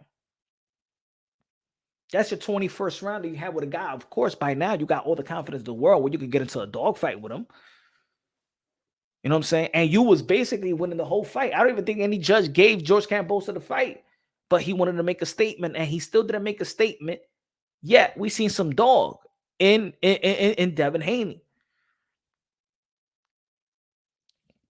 He's still young. Devin Haney still questioned himself or questioned others. Let's not forget that in the locker room, he questioned Jorge Linares. He asked Jorge Linares, "Did you feel my power? Did you feel my power?" Who else he asked? He asked that to another fighter. I don't know if it was George Cambosa himself, the first fight. Did you feel the power or something like that? Look. If you got power, you ain't never gonna say, you ain't never gonna hear Mike Tyson ask somebody, "Do you think I got power?" You ain't never gonna hear Javante Tank Davis ask somebody, "Do you think I got power?" You never gonna ask, you're never gonna see Keith Thurman when Keith Thurman was one time asking people, "Do I have power?" See, Devin Haney is young. David Haney wanted some type of, he's been working on power. Do I have power? Did you feel it? Did you feel my power? Jorge Linares needed a lot of Devin Haney's face. And then after he did another interview, he'd be like, nah, he don't got no power. In his early breakdown with Vasily Lomachenko versus Devin Haney, he said Devin Haney got no power. Everybody that's been in sparring fight says that he's a pillow puncher. Still wins. Is that going to change versus Vasily Lomachenko? Is Devin going to Haney? Is Vasily Lomachenko going to be like, you know what? I feel his power. If Linares going to feel the power, and who else? A lot of people didn't feel his power. Gamboa didn't feel his power. I want to ask George Camboso. We'll see. So I'm slightly picking Lomachenko, but I will not be surprised if Devin Haney beats Lomachenko. But I got to make the decision with my head and not with my heart. Matter of fact, man, let me. People want to chop it. Let me know y'all. Well, let me know how y'all feel about the fight. Say it's in the building. Let me say shout out to a couple of people. He said Haney shows some. HOD said Haney shows some dog versus JoJo. Philip in a building. Philip. Haney boring as F to watch. What treat is that? Maybe he's gonna be exciting. Maybe it's gonna be exciting. Could Vasily Lomachenko excitement brings the excitement out of Devin Haney? You know?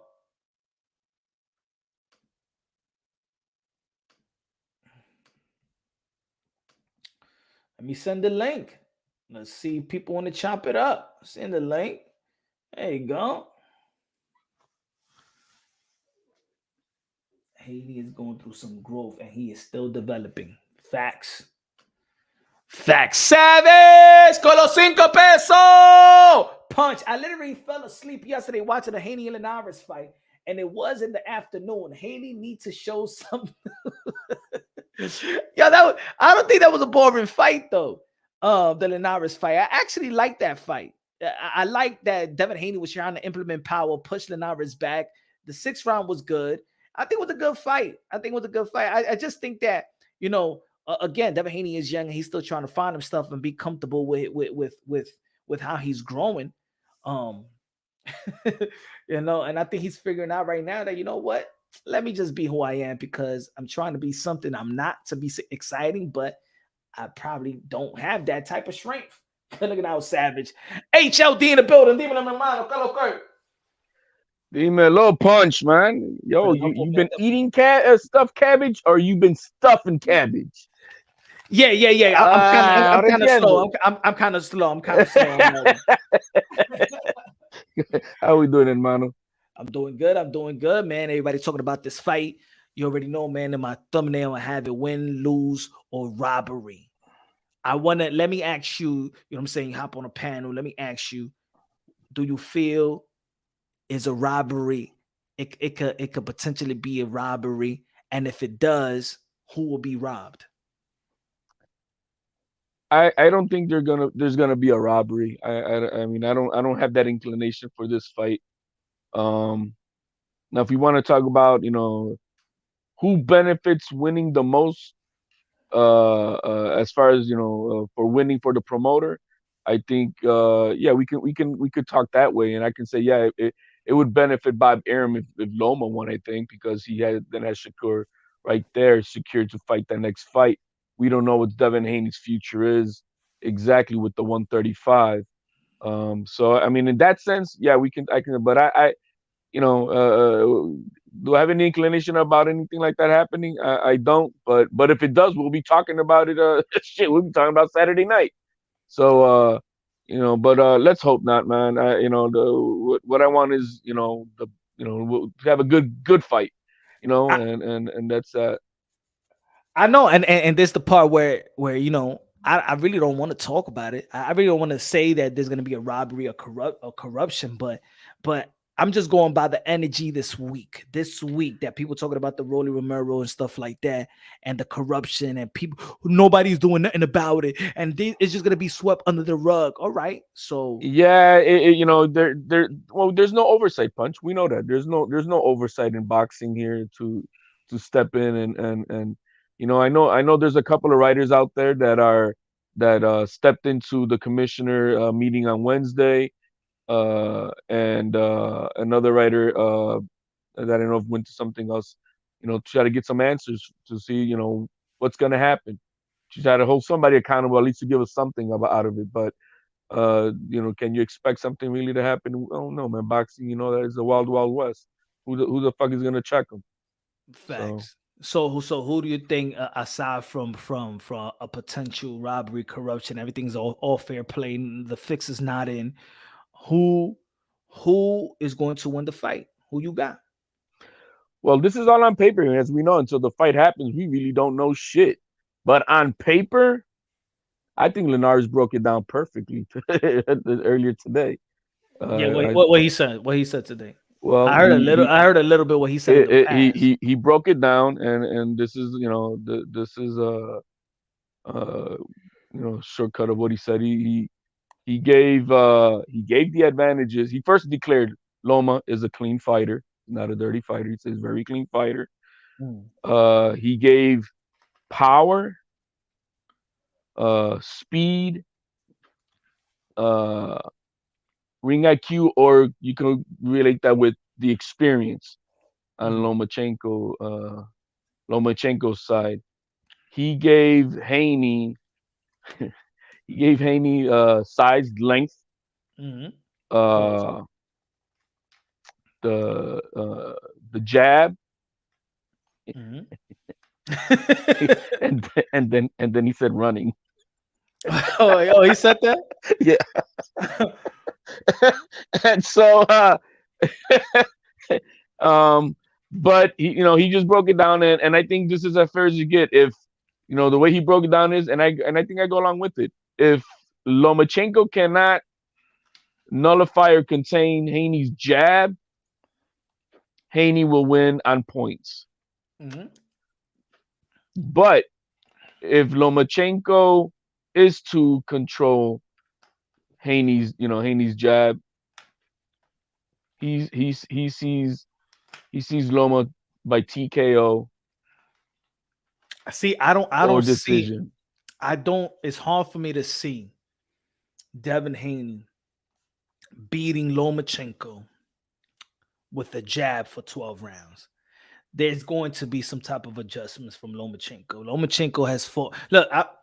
Lomachenko has fought every style. He's fought guys like Devin Haney and the amateurs. I think that Devin Haney actually has an amateur style. You know, Cuban um, style almost. he was taught by Cuban trainers as well. Mm. Um, so Devin Haney still got a amateur type of style. You know, um, so I think that's why I think Lomachenko, he'd be like, it's an interesting fight. And for him, and when you listen to Lomachenko, he's talking about the lane fit, and yeah, it's easy to give that to them. He's taller, he's bigger. We know that, but when it comes to the technical side of things, he doesn't have a heavier bag than Lomachenko. Nobody, and not even Devin Haney fanatic could lie about that. If anybody comes to this channel and say, "Hey, yo, Devin Haney got a heavier bag than Lomachenko," I'm just going, I'll probably block you because you're lying. You're lying, you know. No, we're hating. But We're hating now, and we're nah, biased and whatnot. For not just even. thinking the way we want I'm to not a see it. Loma fan. Like I really got no horse. I got no horse in the race. I'm saying it right now for everybody. I got no horse in the race. As a matter of fact, if I'll be happy if Devin Haney actually like performs, if wins, but wins spectacular. Bro, can you I'll be, imagine if Haney knocks out Lomachenko? oh my god, I would love it. I would I love it. mean, if he like, yo, knocks him the fuck out. You know But no, why? we by us saying that we're demanding too much of performance, and it's we're it's just you're not gonna please nobody with what we expect or what we would like, or to say that, yo man, yeah, I don't like that style. It's boring. It's You, boring to me. exactly. You know why? If he wins spectacular in a sensational way, at least if it goes a whole 12 round, but he dropped Vasily Lomachenko a couple of times or hurt him and stuff like that, No, it would just bring a lot of weight to the belt. We have him in a way that we never seen Lomachenko, and then I'm sorry, he should be the A side versus a Tank. He should be the A side. I wouldn't even fight Tank if I'm not getting paid the most and nothing like that. I got all the straps, and then I demoralize a Lomachenko. Nah. You know what I'm saying? I'm the man. That's it. That I and really then don't see that fight happen. I'm gonna cut this. I don't see that fight ever happening. see the thing is with Devin Haney, he don't need that fight. Like Devin No, he Haney, doesn't, because the guy's already we already know what Tank is. You know what I mean? He's just gonna fight for the bag, and he's an entertainer, and that's that. He's not here for the legacy or to prove to be the very best. that Yeah, and Coach Kenny said that about Tank Davis in the boxing voice. He said that they're not going for the belts. He said, "Man, we could fight Devin Haney. They could keep the belts and stuff like." I think that sends a bad message. Like I never thought that it would be. To be honest, like I've been following Tank since the amateurs. Yo, I never thought that they talk like that now. It's like it's a change. Like well, they he's a just so blatant. globetrotter, punch. But I'm talking about the coaches. Like you're telling the whole like what type of message are you sending even the other fighters? Like think about it. Like these guys got to think about you coaching these other fighters that's coming up in your gym. Not all your fighters is gonna be Tank. Some Tank of is your an fighters, anomaly so though. put it this way: most of your fighters is going to need the strap to gain some power and maneuver Yeah. in this industry. So for people to be like, "Oh, they don't give about the belts," the people under Tank is gonna think the same way. But not everybody is Tank. No, not everybody. But the thing is, by saying that, everybody knows that. How can I put it? He's an anomaly. Him and Ryan Garcia are just, they're the two exceptions in the sport because they have such a large following. So they have some power, and where, yeah, they don't need belts to make that bag, but everybody else has to go with the belts to Mhm. use the clout of a champion to make that bag. So I think it's just an anomaly, because I don't think there's two other professional fighters in any other division that can go around talking this bullshit that that belts don't matter. I mean, everybody else needs the belt. Shakur's fighting for belts. Loma's fighting for belts. Haney's fighting for belts. Teal's fighting for belts.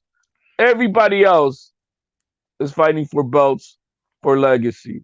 So it's just Tank and Ryan Garcia, that are on that bullshit. The belts don't matter, but everybody else, they can't afford it. I think for Ryan, I think he's gonna need the belts in boxing. Uh, I think the way that he lost, you know what I'm saying, is again, it's about winning and losing, but for me, it's also how you lose. I think he lost a lot of not fans, but the if he lost an aura, you know what I'm saying? Like yeah, it's one way to losing, but then the way that you lose, half of the people's questioning that you quit. So it's a worse loss because people feel like you quit, you know? So this is I, my I theory though. mm, We saw what many thought to be a blatant bullshit corruption. Some are saying that Tony Weeks was not in the angle to see that Rolly's punches weren't landing, mhm. whatnot. But yo, man, they robbed the guy, and the guy was winning, and I literally robbed because the guy was winning on the cards, and all three judges scorecards. It's not Why? like the judges were scamming him out of it. He was winning the fight, and but I don't know how good that Ryan Garcia relationship is right now with Golden Boy. So what about if the long ball is, and you're already hearing it? Oh, Garcia and Rolly. What about if long ball is to get is that he bails on Golden Boy and sides with PBC? I think they're gonna have to set a different setting for the promoters and stuff like that. I think they need to sit not close to the judges, not close to the referee, not close to the table. You know what I'm saying? Near the ring. I think that they have to structure it a different way. You know what I'm saying? Because I think somebody had to tell Tony Weeks like, "Yo, anything, just or give it a wink or something, anything." I think they got to do a better job in big fights, not knowing who's going to be the referee. I think they got to switch the. I think the government's not going to oversee something, but the commission probably is going to have to put on the spurt, have people come to the fight and pick it like boom, boom, you're going to be the judge. Well, they're always using the same Vegas judges, like they are always trying to use the same Vegas refs. But if you look at that fight, that Tony Weeks early on in that round was staring at Barbosa for it looking like for any reason to stop this fight. Early the fuck out, he was just staring at the guy like looking for any reason to have to stop the fight, like if he was hurt and shit. And I think that gave it away that this was cooked from before the fight. Sad, but it is what it is. And they took, yo man, this 40-year-old man, yo, he earned his spot, and que se lo robaron así like they did, bro. That's fucked up because he'll never get that opportunity again. Hey man, but you know what? We're gonna sweep it under the rug this weekend, and then if let's say Ryan Garcia says I'm gonna fight Rolling next, that's it. Ahí está. That's it. Y se lo olvida todo el No. mundo. You think the Buffalo Racing is gonna do anything about that? They're gonna love it. PBC, Showtime, the networks, the Zone, whoever is going to love the idea. That's it. We're gonna sweep it under the rug. You know what I'm saying? So, hey, it is what it is. This is boxing. It's not the. It's not new. You know, it's gonna happen again. Just we're gonna have to wait which event is going to happen. But in terms of Devin Haney and Vasily Lomachenko, there's an upside to Devin Haney. I feel like he's not in his prime. There's some people that could debate that he's in his prime. I don't think he's in his prime yet. I think his prime is going to be where he feels 100%. The division that he feels 100%. If he don't feel 100% at 135, not everywhere that you start in, you are a prime. I think his prime could come in 140, in which he feels the strongest. Yeah, the weight cut is the weight. Look, man. Anybody who don't think this weight cut is brutal for this young man? It's that's physically and mentally exhausting and draining. It takes your soul during the process. If you notice, Punch, look what Top Rank did. Well, how's normally a promotional fight spread out throughout the week? Tuesday's the arrival. Mm-hmm. Wednesday is the open day workout. Right? Is what they do. Then they have I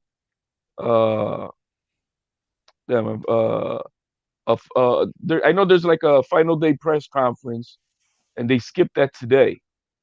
They did two of them yesterday. There's nothing for Haney and Lomachenko today. Mm-hmm. And then tomorrow we're getting that was weird.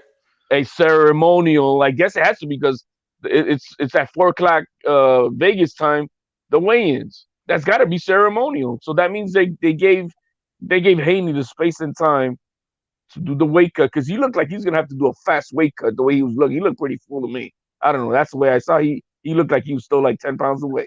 To be honest, I think he was a little dry. It's either because if you see the picture when he was standing next to Lomachenko, no definition in his arms, and also maybe because he was talking a lot, kind of dry. He had glasses on, so it was hard to see if it's. Oh, he was drinking a lot of water. I know that he had his thing drinking throughout the interviews and stuff, but They DC didn't. chilling. Said Punch, you going to Vegas for the fight this weekend? Nah, my brother. We're gonna do the live show right here. You're looking now. But what you think that they're gonna do? Is this? It has to be a ceremonial weigh-in, and they don't want us to see. They don't want us to see how Devin Haney, the impact of Devin Haney's look. You know what I mean? Because we would have seen it by today, and then tomorrow morning we would have seen how he looks, and they're avoiding that. Because he probably is gonna look pretty bad, and they don't want to be talking about how bad he looks during the weight cut. I think I think he's gonna look bad. You know what I'm saying? Hopefully he doesn't. I don't want him to look bad. He's been in the gym. He's been in the gym since what? November, preparing this since November, I think. So we'll see. We'll see. But say Lomachenko looks strong. He looks He strong. does, man. He looks I strong. mean, his neck is bigger than Yeah. Haney. His arms look bigger than Haney's. I mean, he almost looks like a little mini Tank, like Tank Davis. He's stocky right now. Yeah, so we're gonna see, but look, it hasn't hurt him in the past. The only thing that we heard, he has been he's rehydrated to the 159 pounds before, almost a middleweight. So that might hurt him. It might make him slower versus a guy like Vasily Lomachenko. It might hurt him. It might help him being the bigger guy. We're gonna have to see.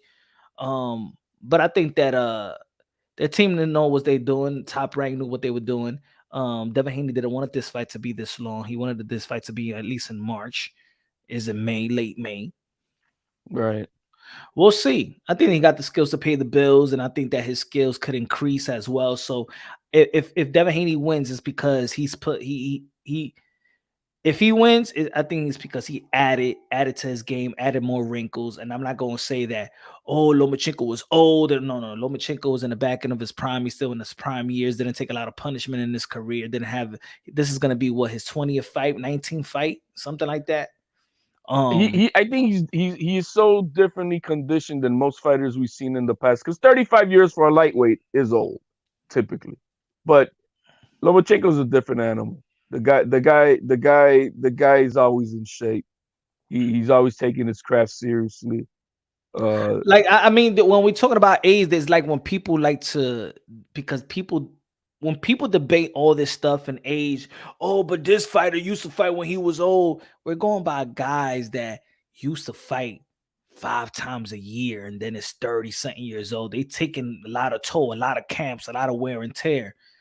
Lomachenko hasn't taken a lot of wear and tear in the professional level.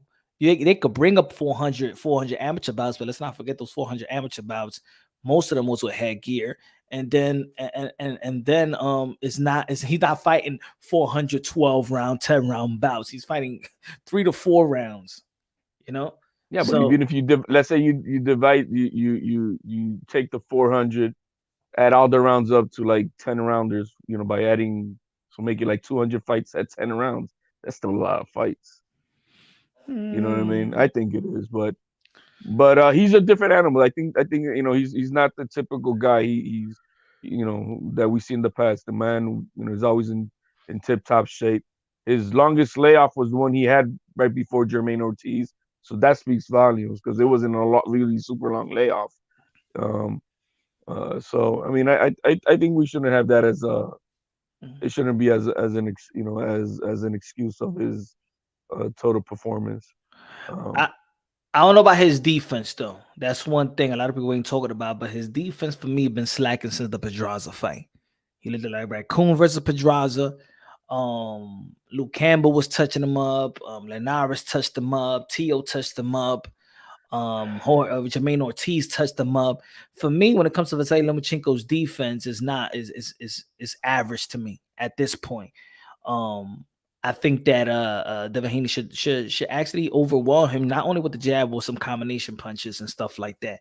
And I think he's gonna be catching Lomachenko. Now, again, I feel like Lomachenko is gonna make the adjustments. If he don't make the adjustments, it's because if he does make the adjustments, because Devin Haney makes another adjustments. But I don't know what type of other adjustments Devin Haney can make if his jab is neutralized. I can't see Devin Haney winning the inside game. I can't see Devin Haney winning without the jab. I can't see Devin Haney leading with the right. I can't. I don't. If the jab It's is just too not many there, empty stuff that we like. What are you gonna do? yeah, and maybe it's because it's not that he doesn't have it; he hasn't shown it. Like I said earlier, so I only could go by what I've seen. So I haven't seen it from Devin Haney. Now, if he brings it up, if he brings it to the table, that fight, and then oh shit, he's fighting on the inside, man. He's in the pocket right now. He's getting the best of Lomachenko. Then it's something new. Nobody could tell me, oh, punch, what happened? You saw Devin Haney was putting that body work. You ain't never seen the body work before, so don't come tell me that you knew everything about this body attack of Devin Haney. It's something that because he's 24 years old, he wants and he's getting better in his craft. I expect Devin Haney to show me something new. I expect it. If he doesn't show me something new, then I will question what have you been doing in the gym, right? That's now I'm not gonna quit. Now, if Devin Haney was 35 years old and he's been winning with the type of jab, and then I'm like, then I'll be asking for something else. I'm not asking for nothing for Lomachenko. Lomachenko's 35 years old. What you see is what you get. I don't think it's nothing more than what we've seen from Lomachenko.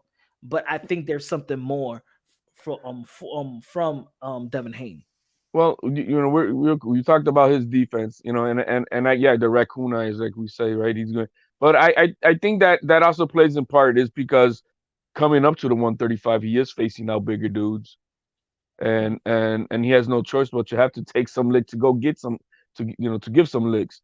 So Pause. you know, it's yeah, Pause. but it's what he's had to do. You know what I mean?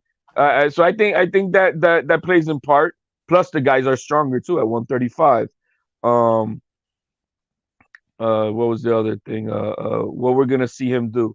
Well, I mean, you know, we've seen it all already by him. You know, there's really nothing else to expect out of him. The thing we have seen is if his angles don't work, we see the toe to toe like he did with Tio in the middle rounds. Exactly. That's what I'm saying. Like, yeah, you could take away the movement and the angle, but then for saying Lomachenko be like, all right, so let me just Let's go to toe to toe, let's go man. toe to toe and let's Let work on let the inside. you know could like you said earlier before could if that happens could Devin Haney do what Tio did? Exactly. Then I Can he said, say, who all got right, more bro, let's dough? do this? Yeah, I haven't Oh, you're seen coming it. at me. You're swarming at me like a bunch of beehives on me. Come on, let's see what you really got. Is he gonna be able to fend that off, or is he gonna be running off four corners? Mhm. And then look at hey, we seen Lomachenko get dropped, right? But maybe he got overconfidence on that one. Will Lomachenko be overconfident? Like I said, his defense is not all that great, but Devin Haney's defense is good as well. But I think this is gonna be a fight that the way that Devin Haney been winning is not gonna Lomachenko's just gonna possess I'll be something. shocked. I'll be shocked. I'll be If he shocked. drops Loma, I'll be shocked because I seen Devin Haney in that Linares fight. I mean, that was a good. I mean, up to that 10th round, late 10th round, and 11 and 12, up to that point, yo, Devin Haney was trying to hit him with everything he had, throwing even the kitchen sink at Linares, bro. But Linares ate it up. So, and this is a guy who's been knocked out in all his losses previously to that, and Linares didn't even flinch. It's like what Wario said. He said the thing with Tio, Loma was intimidated by his power. Haney ain't got no power, and that's what I'm saying. What intimidation he's gonna give Lomachenko? You gotta implement some type of power, something. You gotta do more than the jab. And if Devin Haney beats Lomachenko just with a jab like he did to George Kambosa the first fight, then I'm gonna question how great is Lomachenko. Yeah, if it's just like that, Then if it's like, all right, you're a 17-3 guy, I am, and you're losing to guys that's not even in their prime. Old guy in Salido. Tio was not in his prime, and he was not projected. And you was the favorite to win. Devin Haney, I don't believe is in his prime, and he don't possess the same threat in terms of power, in terms of boxing skills. Almost the same level, just different type of styles. Um, I don't know. if Haney had some power, and I'm not talking about elite power, I'm talking Yo, the take equally to what Lomachenko has. He's not a one punch knockout artist. You know Mhm. what I mean? He's not. He's an accumulative power type of guy. If he had that type of power, Haney wins this fight. I got Haney winning the fight with some power like that. Uh, Me too. If he could implement some type of power, especially in the inside, look. Again, he's going to have to sit down in his punches. You have to earn some respect. You have to take some type of risk, and I think that you could do it with Lomachenko. I think you could do that early, especially when Lomachenko that he starts off slow. Do it early. Do it early. Implement that early because I think that's gonna carry itself. Because once you implement that power, right, in the beginning of the fight, Lomachenko's gonna think about that power throughout the whole fight. if He's he gonna had the think power about that Shakur has, just the power that Shakur has. Shakur's not a knockout artist, but he'll punish you. Punishing power. If he had punishing power, Haney wins this fight. Mhm. But I don't see that. And that's so at this point, on paper, is are we doing this on paper? Yeah. And on paper as we see it right now, breaking it down. I don't see how I don't see if Jojo can neutralize Haney's jab. Who the hell is Jojo compared to Lomachenko? Do you think that Devin Haney is intimidated by Loma? I don't think he's intimidated by. Let me because I don't think he's intimidated by Loma because I was there. I was in the arena. On the Hulu theater when Lomachenko fought Jermaine Ortiz, and I saw Devin Haney, and to be honest, I was looking at Devin Haney and Bill Haney while they was watching. I wanted to see what their confident level. Devin Haney was highly confident, saying, "Oh man, this gonna be easy work. I'm gonna beat him," because they feel like that fight gave him so much confidence watching the Jermaine Ortiz fight. You know what I'm saying? They feel like confident, and even everybody else too. Linares went to that fight. Listen to Linares after the fight, and then listen to Linares today. Listen to Tio after the fight, and listen to Tio today. They all had Devin Haney beating Lomachenko. I had Now, now I they had look, saying, I had Ortiz winning that fight. That night I was at a sports bar, unos traguitos, lo que sea, and I thought Ortiz won that fight. I thought he got robbed. I watched it again at Tranquilito on Sunday, and then I saw oh shit, man. Lomachenko basically watched this kid from the fifth round through 12. To me, in the championship rounds to me, he's he like, washed them. I was like, yo, you got neutralized. You ain't going to the body no more. What the fuck? You got tired or what happened? What's going on? And I'm like, okay, no, and Lomachenko won that fight. What it is that you see there was competitiveness, and you don't also expect that from this young kid who's a nobody, right?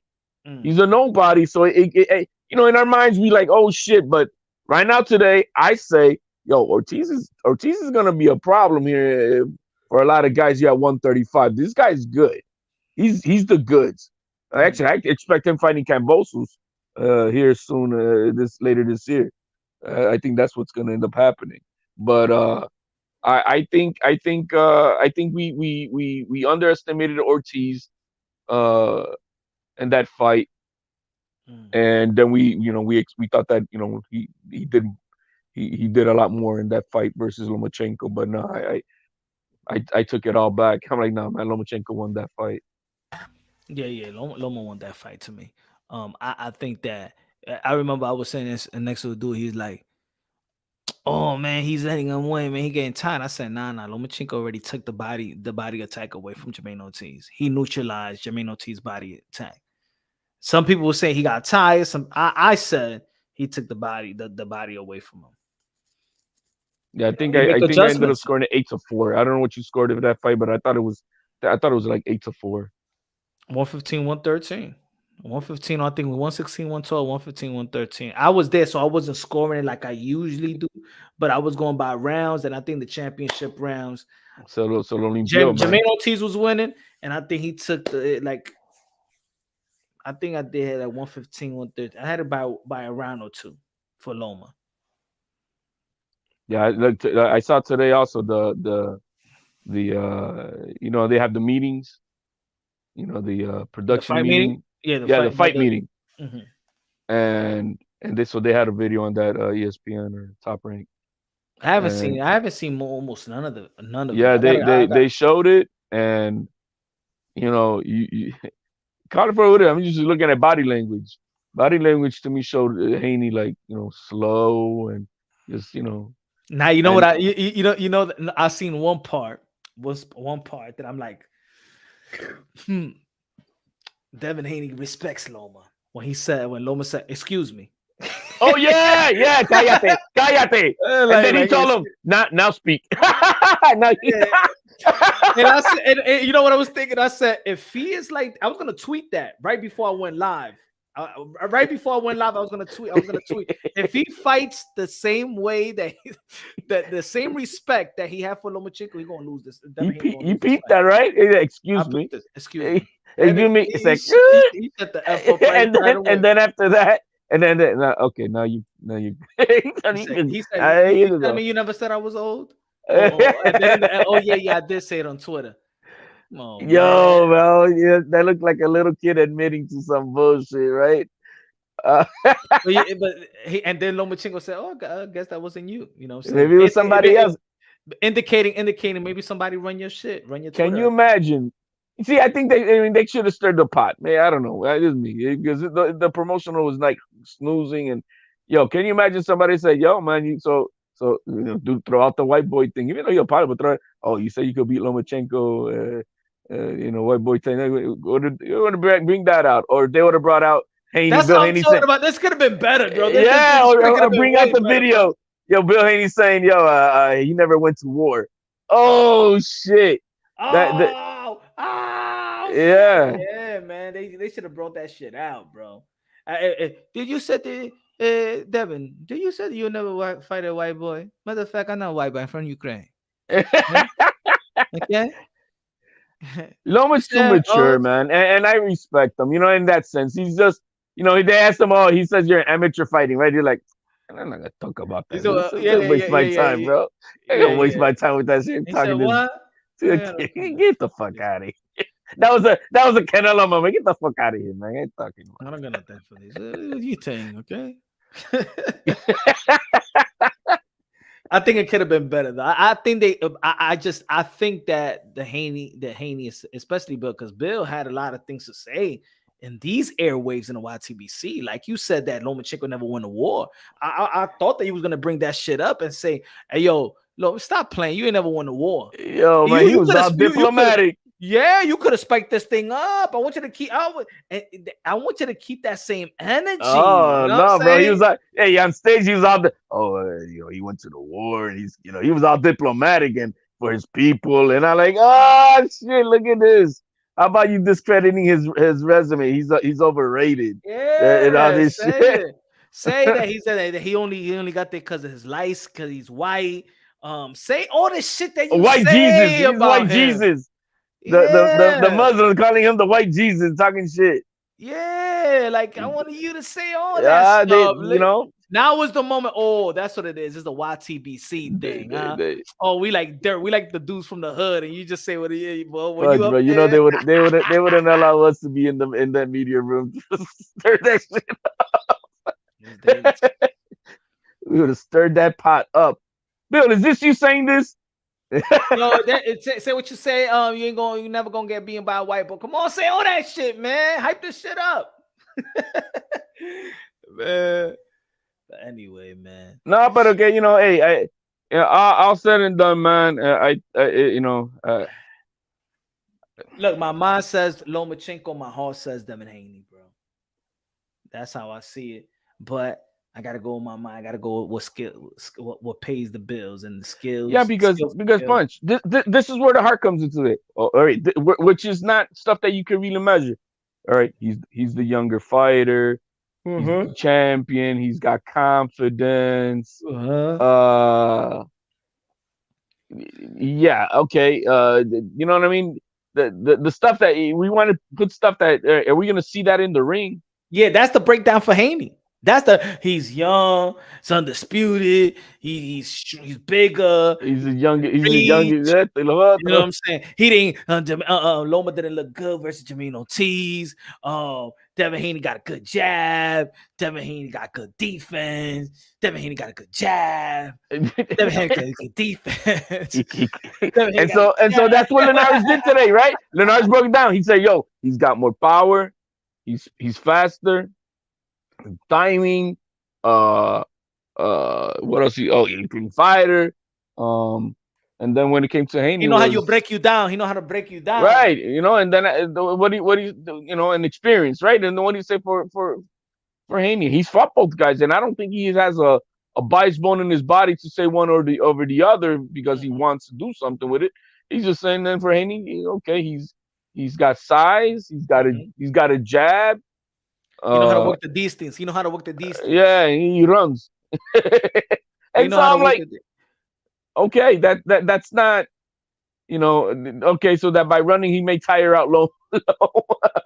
And I'm like, come on now, that's not stuff that's legit stuff. I don't get it, man. But hey, call me a hater, I guess. So look, we're haters up here. Of course, he just. Of course, he doesn't just throw a jab and doesn't throw anything else. But I'm saying he got a elite jab. Um, I never see him throw some hooks to the body like that. You know what I'm saying? To hurt his opponent. Um, Have we ever seen him throw a body shot like Ryan Garcia did to Campbell? I seen him throw a body shot, but not hurt him. I actually, Not. I actually seen like if you see the clip with him and George Camboso, he threw a body shot. He moved like Devin, like, Yo, man. like his base wasn't strong enough and stuff like that. And that's what I mean. Like Devin Haney is still young and is gonna get stronger. Maybe this is a fight where he's going to. I think there's more spurts in where he's showing power. He shows some grit, some dog, some power versus George Campbell's in the 10th round. I saw the Linares in the 6th round. I saw how he finished with Jojo Diaz. I liked the way that he finished it off. It's like he's trying. He's Well, trying. I saw him in the Jojo Diaz fight. To me, I saw him. There was a couple times where I don't say he got buzzed, but the punches, stopped him in his tracks from Jojo, and then he's like, he forced himself. No, motherfucker, I'm gonna give it right back to you. Yeah, And you know what I mean? yeah. He's like, no, I'm gonna give it right back to you. He fought his way out of that getting stunned maybe or whatnot. He fought right through it. And I'm like, okay, that's some dog. That's something I was not used to seeing from him. But Mhm. that's against Jojo Diaz. You know what I mean? We That saw. come that 2 fights ago was a super featherweight. Remember, he just lost his title. He fought Tevin Farmer. He became a champion versus Tevin Farmer. The pandemic happened, and then he lost it because of the weight. Like just like a lot of people were struggling, a lot of fighters were struggling with that. And he went to the 130-pound division, and then he skipped to the 135. But it wasn't that he's a real lightweight. He's not even a real lightweight. He's a super featherweight. Even Linares was talking about what the pandemic did for that training of the fight. He was in Japan, so he couldn't get Yeah. proper sparring partners to come over here with Salas, right, where he would normally be at for Mhm. training. And he said, Yeah, yeah, but then I but then he got knocked out. Well, he did train in Japan and all that shit. no, but I'm saying training for Haney, No, I know that. But you then later know, he got knocked out. well, he's been knocked out in every fight, but Haney's, And that's what I'm saying. The guys that's been knocked out, and then Devin Haney couldn't even put him out. He couldn't put Linares, Gamboa, these guys that's known to hit the canvas. well, yeah, I mean, Tank knocked Gambo out before he fought Haney, and what did Haney do with an old washed one-legged Gamboa? But no, we're hating this. It's not Yeah, everybody is I just got. supposed to. But you know what, man? We're going to see. We're going to see this Saturday. I'm about to time off. Good looking out, HOD. Chopping it up with your brother. Man, yo, man, you gotta tell this chat, man. Hey, Punch put the link out there, man. Yeah, man. Become a He member put. to the channel. You feel me? Damn, I wanted to have a train. I wanted to have Kevin Cunningham today in the live, man. But it's late right now. I was gonna hit him up.